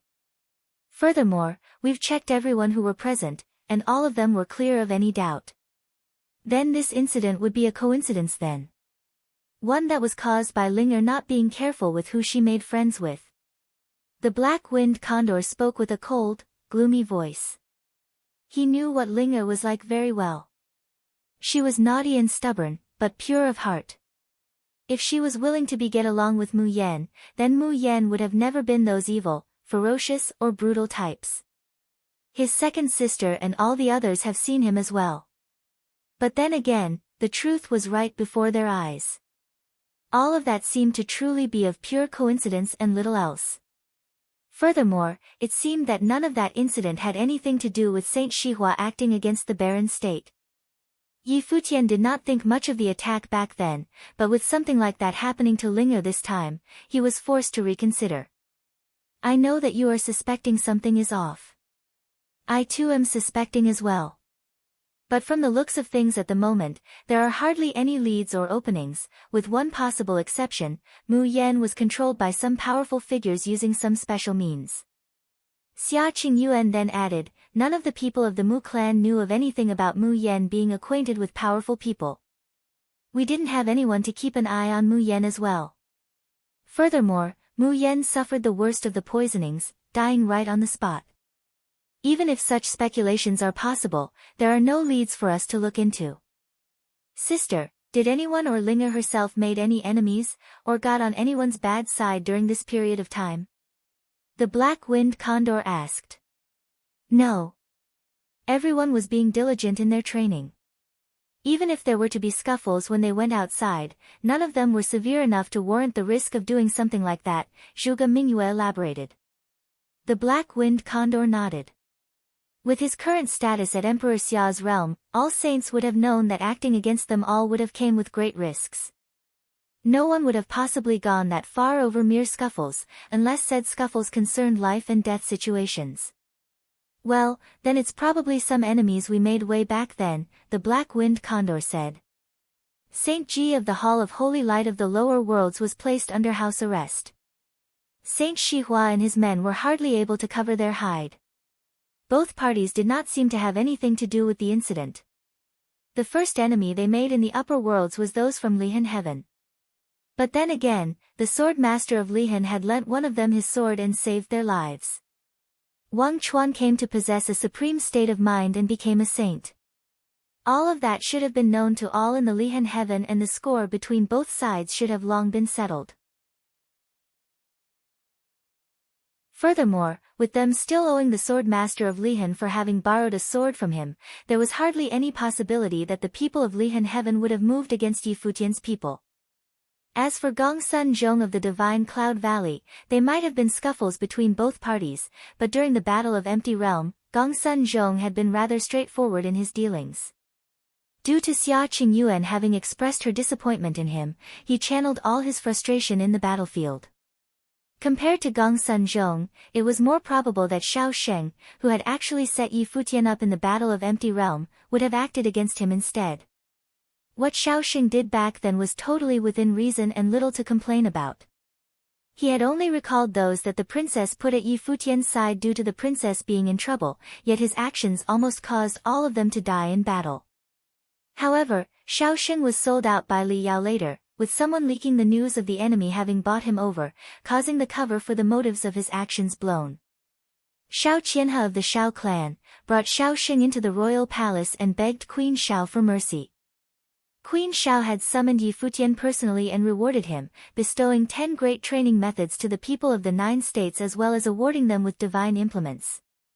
She had even permitted Yi Futian to train in the Golden Hall of the Lotus, forcing him to put that score with Xiao Sheng aside for the moment. If what happened to Linger turned out to be one of the events manipulated by Xiao Sheng, then there was no doubt that he had turned even more adept than when he was during the Battle of Empty Realm. Could you investigate Xiao Sheng? Yi Futian asked. I've considered what you are now thinking.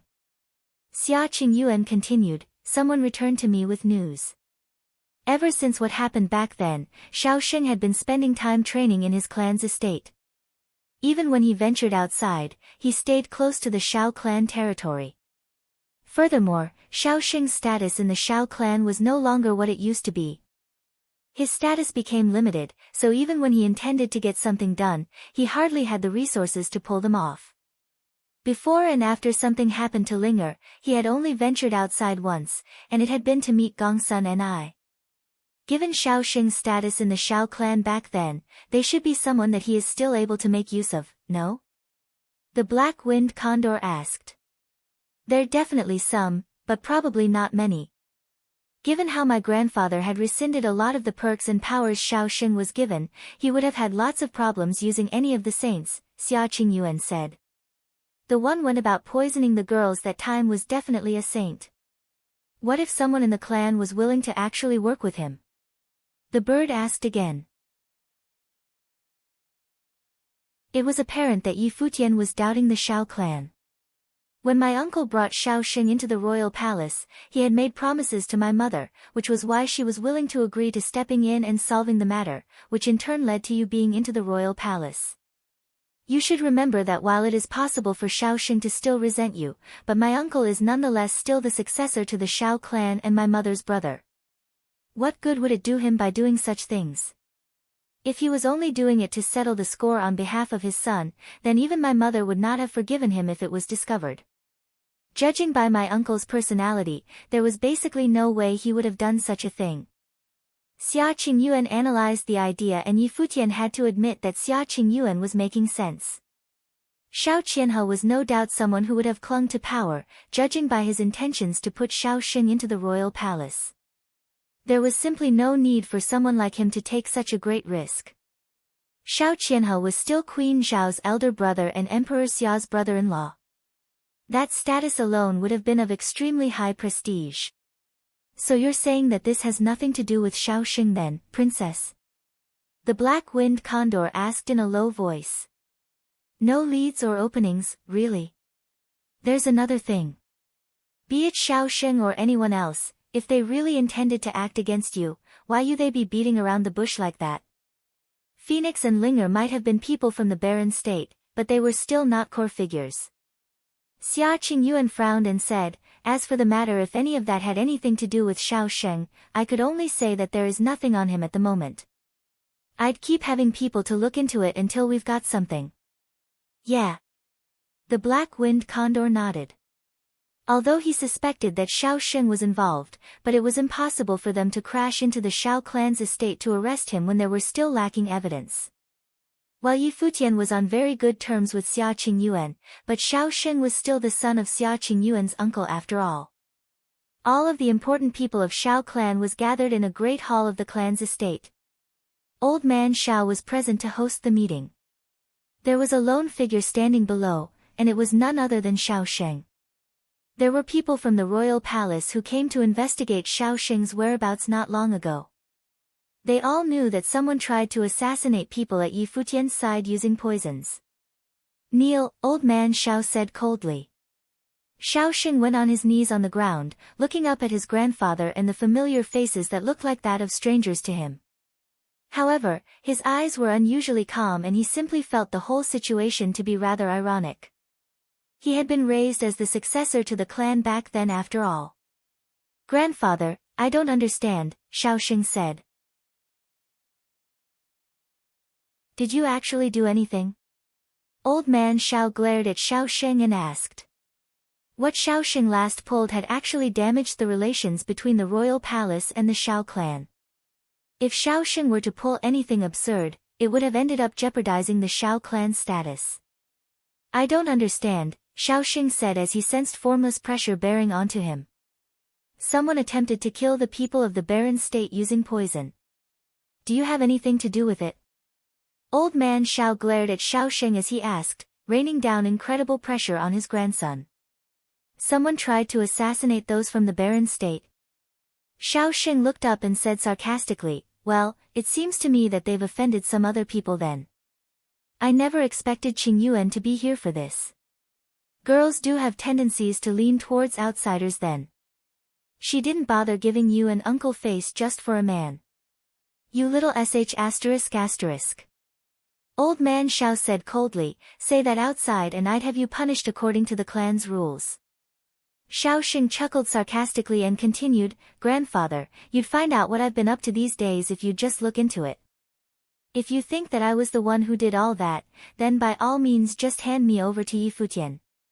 Old man Xiao glared at Xiao Sheng and said coldly, "I know you have your resentments. But it's your mistakes and you're to bear the consequences. From this day forth, you're not allowed to step outside the estate. Xiao Qianhe, pull all men at his side away. He is not to be allowed to have any contact with the outside world without my orders." "Acknowledged." Xiao Qianhe nodded. He stared at his son and came to have bad feelings about some people. "If there is nothing else, I shall take my leave." Xiao Sheng stood up, turned around, and left. His clansmen all watched with cold expressions as he left. "That is one hell of an *** goal." Xiao Sheng looked up at the sky after he walked out of the hall. A cold smirk was seen on his face. "Investigate me? Investigate all you like. I've done nothing." As for the house arrest, he did not mind it at all. If his speculations were to be proven correct, someone else would have picked up where he left off and taken care of the rest.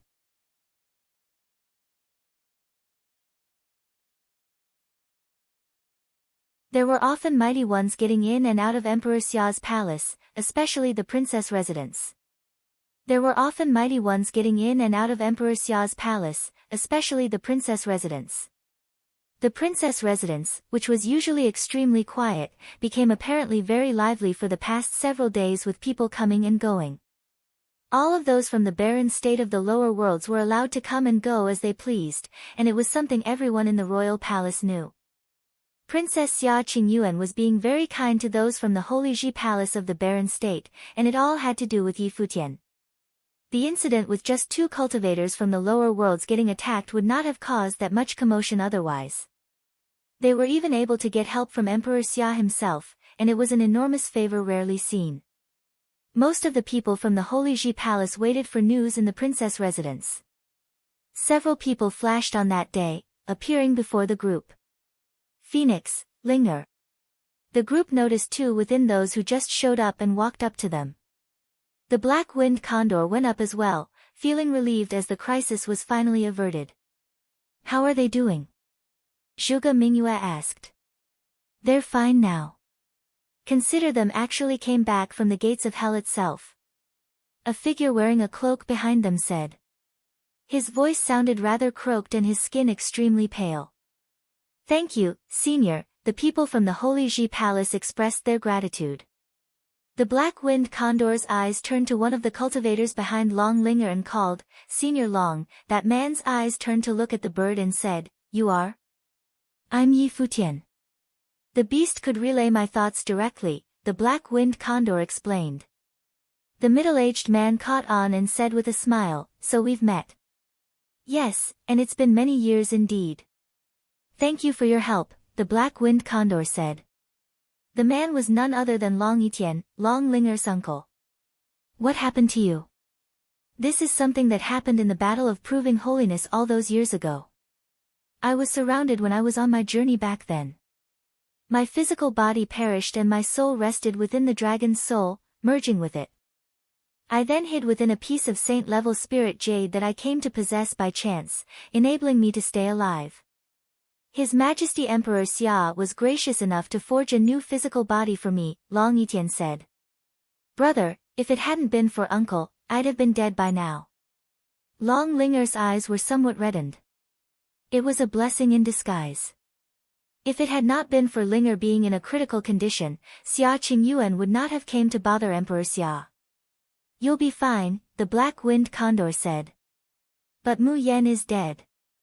Brother, Mu Yan isn't someone of that sort. I felt that he was being controlled by someone else back then, Long Linger said. I feel the same way about things. There are so many things that feel wrong with this. Phoenix and Long Linger shared the same thoughts. She had a unique constitution and she had a phoenix as her life spirit, which was capable of the nirvana arts. All of that enabled her to keep her life hanging by a thread and eventually allowed her to survive. Linger, on the other hand, was protected by Long Yitian. However, Long Yitian had almost completely dissipated from the ordeal nonetheless. Both of them were considered miraculously lucky to have survived the assassination attempt.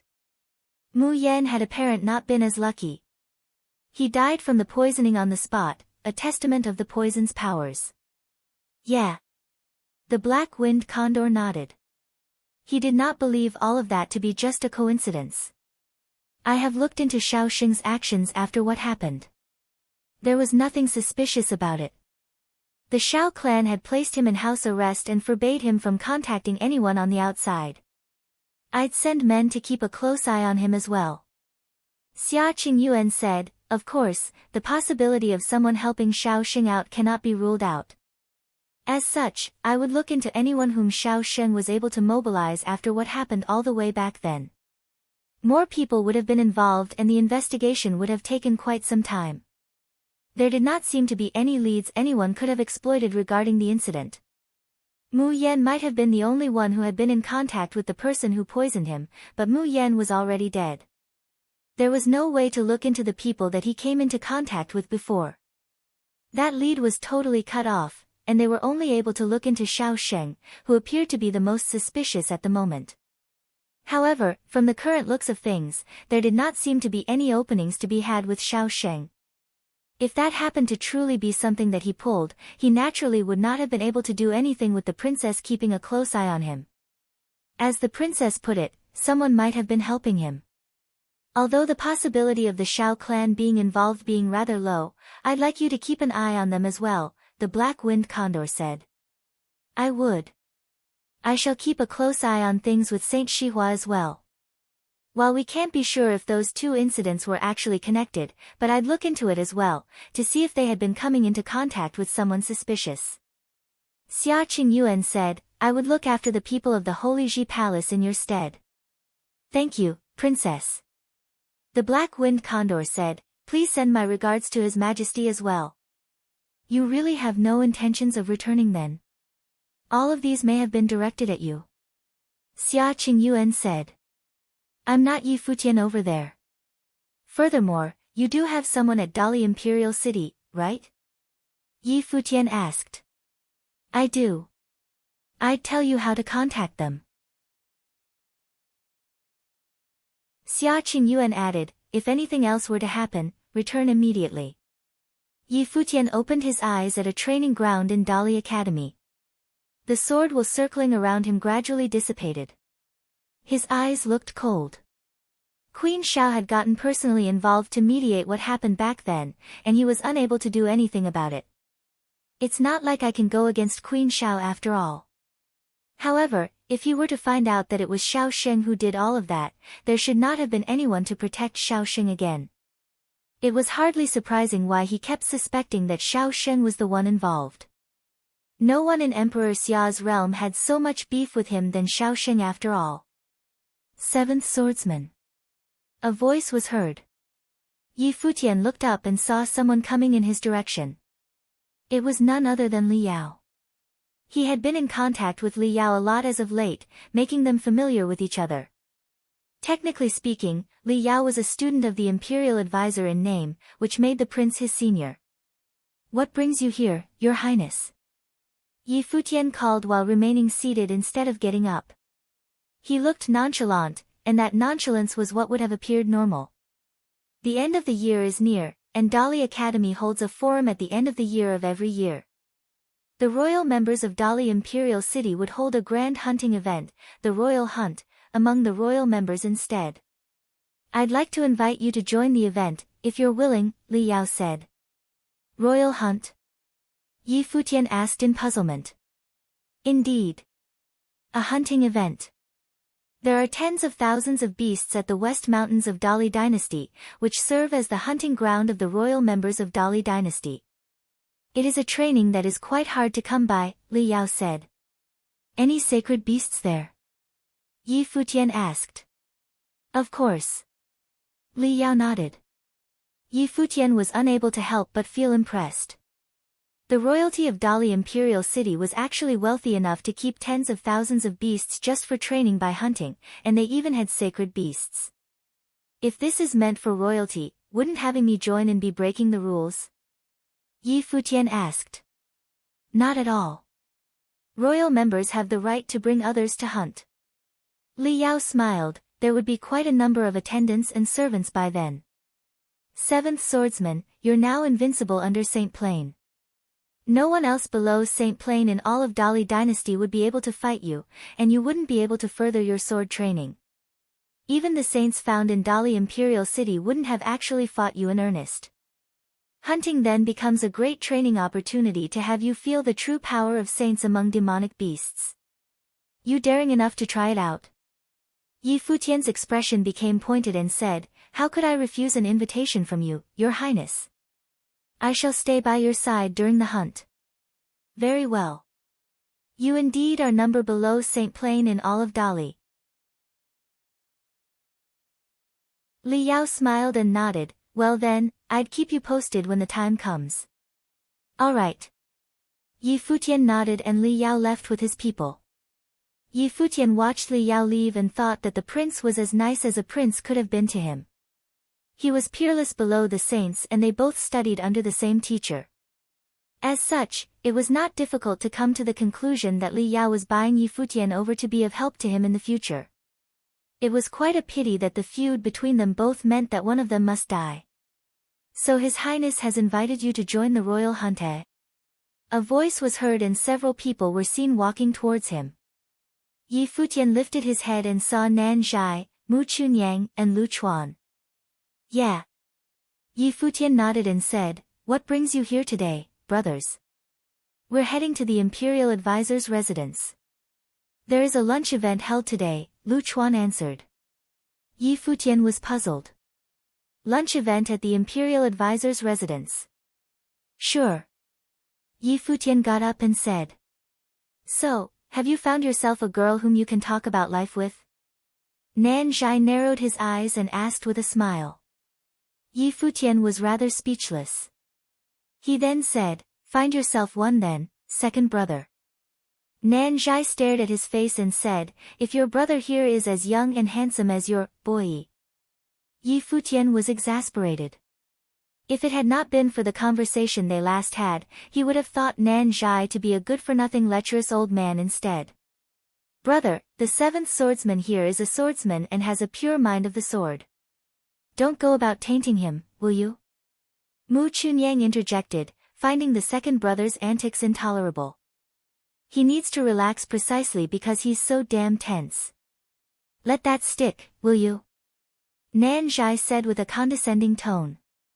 "You're the older brother. Have it your way." Mu Chunyang did not continue to argue with Nan Zhai, and Lu Chuan at the side then smiled at Yi Futian, saying, "That's our second brother for you. You could learn about divine path from him. As for other matters, you'll be the judge yourself." Yi Futian nodded. The imperial advisor had few students, but the atmosphere among them was an amicable one. It truly made him feel like he was back in the cottage from all those years ago. One could have told something about a teacher by looking at the student. It seemed that the imperial advisor was indeed someone worthy of respect. But then again, their stance seemed to have been decided right from the start. However, what Yi Futian saw at the moment was not probably all there was to it. Yan Yuan and Wang Zhong were already waiting for them. All of them gathered before going to the imperial advisor's residence. Lunch was prepared when they came to a quiet compound within the imperial advisor's residence. Yi Futian found that other than the imperial advisor, there was also a woman present. Yi Futian was rather surprised and turned to look at her. The woman looked very pretty, sporting a pure, natural look that was pleasant to the eye, as if she was favored by the heavens. She turned to look at Yi Futian as well and asked, "Father, is this the seventh swordsman?" "Indeed." The imperial advisor nodded with a smile and looked at Yi Futian, saying, "Seventh swordsman, this is Fei Xue." Yi Futian was surprised to find that the imperial advisor actually had a daughter. He had never met her before. A beaming smile was seen on Fei Xue's lips, yet her eyes looked to be devoid of life. One could not have seen a smile in them, which startled Yi Futian. "Sister." Yi Futian called. "Sister. I'm not father's student. Just call me by name." Fei Xue smiled warmly and continued, "As for my eyes, don't mind them. I can't see after all." "She's blind?" Yi Futian was somewhat shaken. For some reasons, he felt a tinge of sorrow hearing that she was unable to see. While Fei Xue did not have looks that would have had men killing each other for, but he found her appearance to be really pleasant on the eye. It was some mystical feeling that he was unable to quite place. "Not even your proficiency with the arts is able to do anything about it, teacher?" Yi Futian asked the imperial advisor. The imperial advisor shook his head in reply.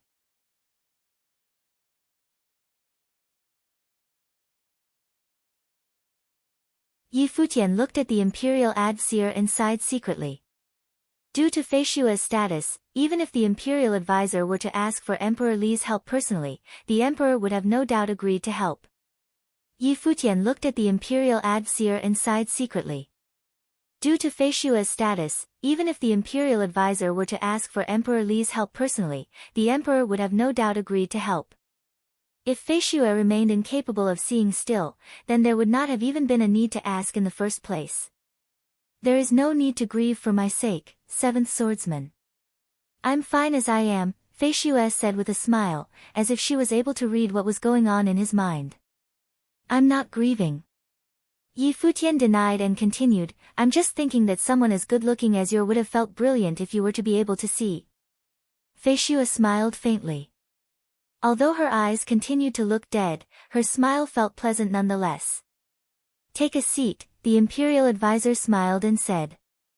All of them took their respective seats by his side soon, with Yan Yuan seated at the first seat at the left, followed by Nan Zhai, Mu Chunyang, and Wang Zhong. Fei Xue, Lu Chuan, and Yi Futian were seated at the right. "Where is the mistress?" Yi Futian asked Lu Chuan telepathically instead of asking out in the open. The case with Fei Xue told him that the imperial advisor might have had his own stories. If the mistress did not show up, there would have also been a story behind. Lu Chuan did not look at Yi Futian but replied telepathically nonetheless, I've never seen the mistress. She passed a long time ago. Don't bring the mistress up in front of teacher. Will do. Yi Futian nodded in secret. Seventh Swordsman, there is no need to be so formal in a family event like this, the Imperial Advisor smiled and said. Sure, teacher. Yi Futian said and nodded. The group began eating away. They all looked relaxed as there were hardly any rules to be observed there.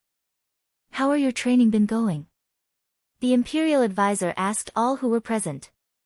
I don't think I'd ever get to your plane, teacher, Yan Yuan smiled and said. Yan Yuan, your strength lies with your sense of perception of worldly affairs, but it's at the same time, your shortcoming. But then again, it'd only be a matter of time before your achievements eclipse that of mine, the Imperial Advisor said. Teacher, I don't have much of any specific goal and I'm only following my heart in training, Nanzhai said. Yeah. The Imperial Advisor nodded. I'm not all that concerned with the few of you. Wang Zhong, your obsession runs too deep. It's probably pointless for me to tell you to let go, but you need to understand that while the obsession might drive you to greater achievements, it might also get in the way of you achieving greater things. I would definitely surpass you, Wang Zhong said. And I'd be waiting, the Imperial Advisor nodded and said.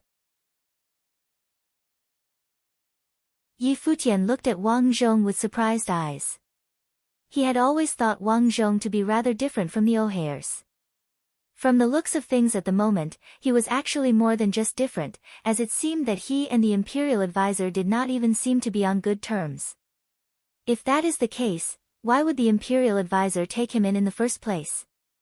Seventh Swordsman, I've asked you that day why did you become a cultivator and your answer made me decide to take you in as my student.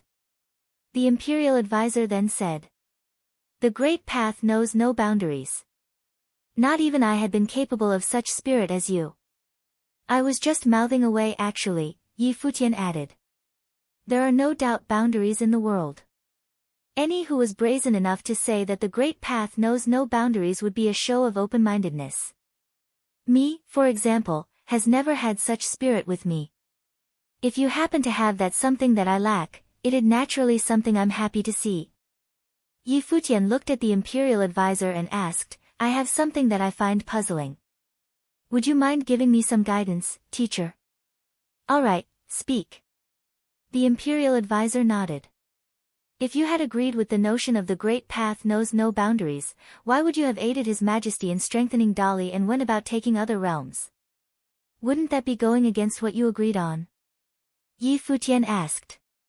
He had always been curious what kind of a person the Imperial Advisor actually was.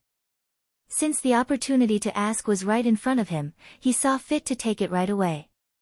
When I asked you about why you sought the path, you said that you hoped, that even if there would be a day when you stopped cultivating altogether, you would still have the freedom to choose nonetheless. That applies to you as well as Dali as a whole.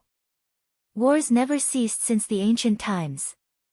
Even the mess the world went through over 300 years ago, we have still not been able to shake off its effects. Wars between realms easily had casualties racking up to millions. If we were to not strengthen Dali, destruction would have been the only thing lying ahead of us, and there is no freedom of choice for us there. The Imperial Advisor turned his eyes at Yi Futian and continued, I have done a lot of wrong in my efforts to advise His Majesty, but I've also done a lot of good for the cultivators of Dali nonetheless. One has to pay something in order to get something. Like I've said earlier, I lacked your spirit and I have never considered the notion of the Great Path knowing no boundaries before. However, I'm nonetheless only able to do what I can to help change what I can. I understand, teacher. Yi Futian nodded lightly and sighed deep down again. He had no problem telling that the Imperial Advisor was telling the truth. If one were to take his stance into consideration, one would have realized that if Dali was not strong enough, the Emperor Xia's realm, the Demon Peacock Emperor's realm or some other realms would have taken Emperor Li's realm by force. If you want to see change as well, then you'd have to first stand at the highest point at the place you wish to see changes being made. It's been said that Dong Huang the Great and Emperor Yi Qing dreamt of changing the world as well, and that was what drove them to stand at the top of the world.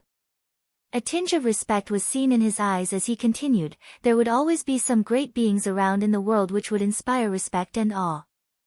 My abilities and character are limited and I do not have what it takes to become someone like that, but I do hope that you all would be someone of such caliber. Teacher, you're great enough as far as Dali is concerned, Yen Yuan added. It isn't something you could determine on your own. Ask Wang Zhong what he think about that, the imperial advisor said in a self-depreciating tone and took a look at Wang Zhong. Yen Yuan did not ask, as it was obvious that he would not have been able to get any answers anyway. Yi Futian seemed to have learned more about the imperial advisor and came to respect him a little bit more deep down. It was possibly Emperor Xia's realm that had known too little about the imperial advisor of Dali instead. The imperial advisor had not been wrong with what he said. He was not Dong Huang the Great or Emperor Yi Qing. His abilities were limited and he was only able to affect Emperor Li's realm. Teacher, I'd like to ask a rather bold question. Why have you decided to seek the path? Yi Futian asked. The imperial advisor was rather startled as he looked at Yi Futian. That was the first time someone asked him why he sought the path. He had always been the one asking the question instead. If I were to tell you that I have never considered the question, would you believe me? The imperial advisor looked at Yi Futian and said. Yi Futian was dumbfounded and rather surprised. However, the imperial advisor simply smiled. Any one of you here has more spirit than I did. I once have been training because I felt like doing so, and I have never thought why I sought the path. When calamities strike one day, you'd quickly find that you don't have the right to choose. As such, when you said that you want to see the right to choose even if one were to choose not to be a cultivator, I said that you have set your standards too high. Even if you were to be cultivator, there are lots of times when you are still robbed of that right, being utterly hopeless in the face of it all. At present, my wishes are two simple ones, to allow Feishue to live a simple life, teach a few students of my own, establish a Dali Academy that could provide a good environment for cultivation for the later generations, so to enable Dali dynasty to live long and prosper. As for anything greater than all that, I dare not ask. Yi Futian looked at the imperial advisor feeling rather frightened. That could not have been further from the impression he had about the imperial advisor of Dali. The imperial advisor he knew was one would have dedicated his entire being into service to Dali dynasty, a great figure who would have poured his heart and soul into taking other realms. Yet, the imperial advisor who was right before his eyes was someone who could not have been more peaceful and tranquil. Doesn't match what you know, I take it. People are used to talking down to others from a pedestal. In truth, however, regardless of the height one stands at, one would have still been just a person, the imperial advisor of Dali said. Haven't you thought of bringing change to more realms? Yi Futian asked. If you've experienced realm wars firsthand, you wouldn't be having such thoughts. Unless I become able to have control over other realms without going through realm wars, it is something that I would never, ever, think about, the imperial advisor looked at Yi Futian and said. The realm wars that the imperial advisor spoke about were naturally large-scale ones. Yi Futian once heard that there were 3,000 realms of the Great Path, and some realms were devoid of life altogether, with the realm wars being brutal enough that they brought about total annihilations of realms. It was truly something harrowing. The Battle of the Empty Realm was actually one that was fought at a small scale. On the other hand, the imperial advisor claimed that he had experienced true realm wars. As for wanting to affect other realms without going through the path of realm wars, one would have been able to train to the highest plane there was. For instance, if he alone were to be able to take down Emperor Li, that would not have needed for any realm wars. From the looks of things, the imperial advisor was actually someone who opposed realm wars.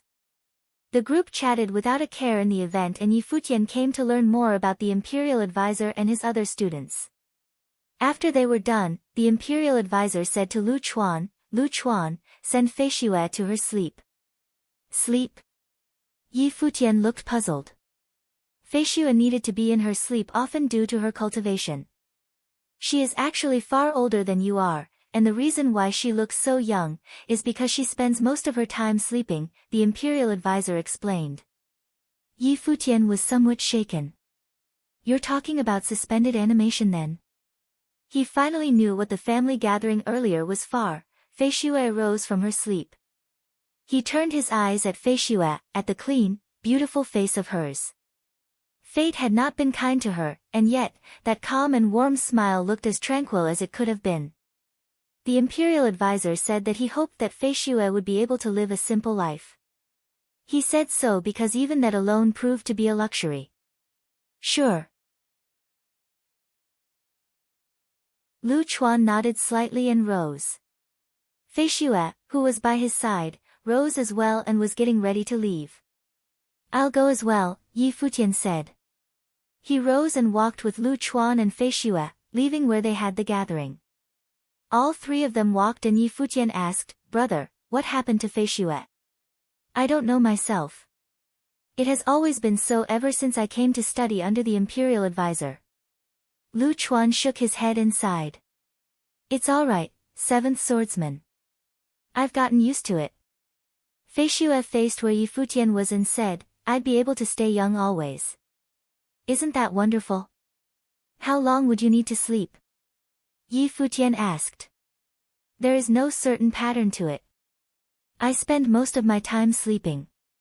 Fei Xue then added with a smile, no need to be sad for me. I'm not. Yi Futian denied. So you don't want to admit it again, eh? Fei Xue said with a faint smile, my father said that your mind of the sword was pure.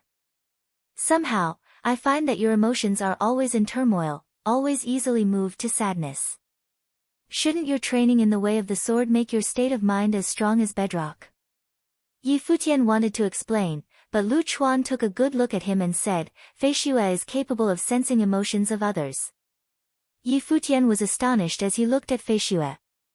If that turned out to be the case, if he had been harboring resentment and vengeance, Fei Xue would have been able to sense them as well. I've been able to sense all of your emotions throughout the event. Fei Xue smiled brilliantly.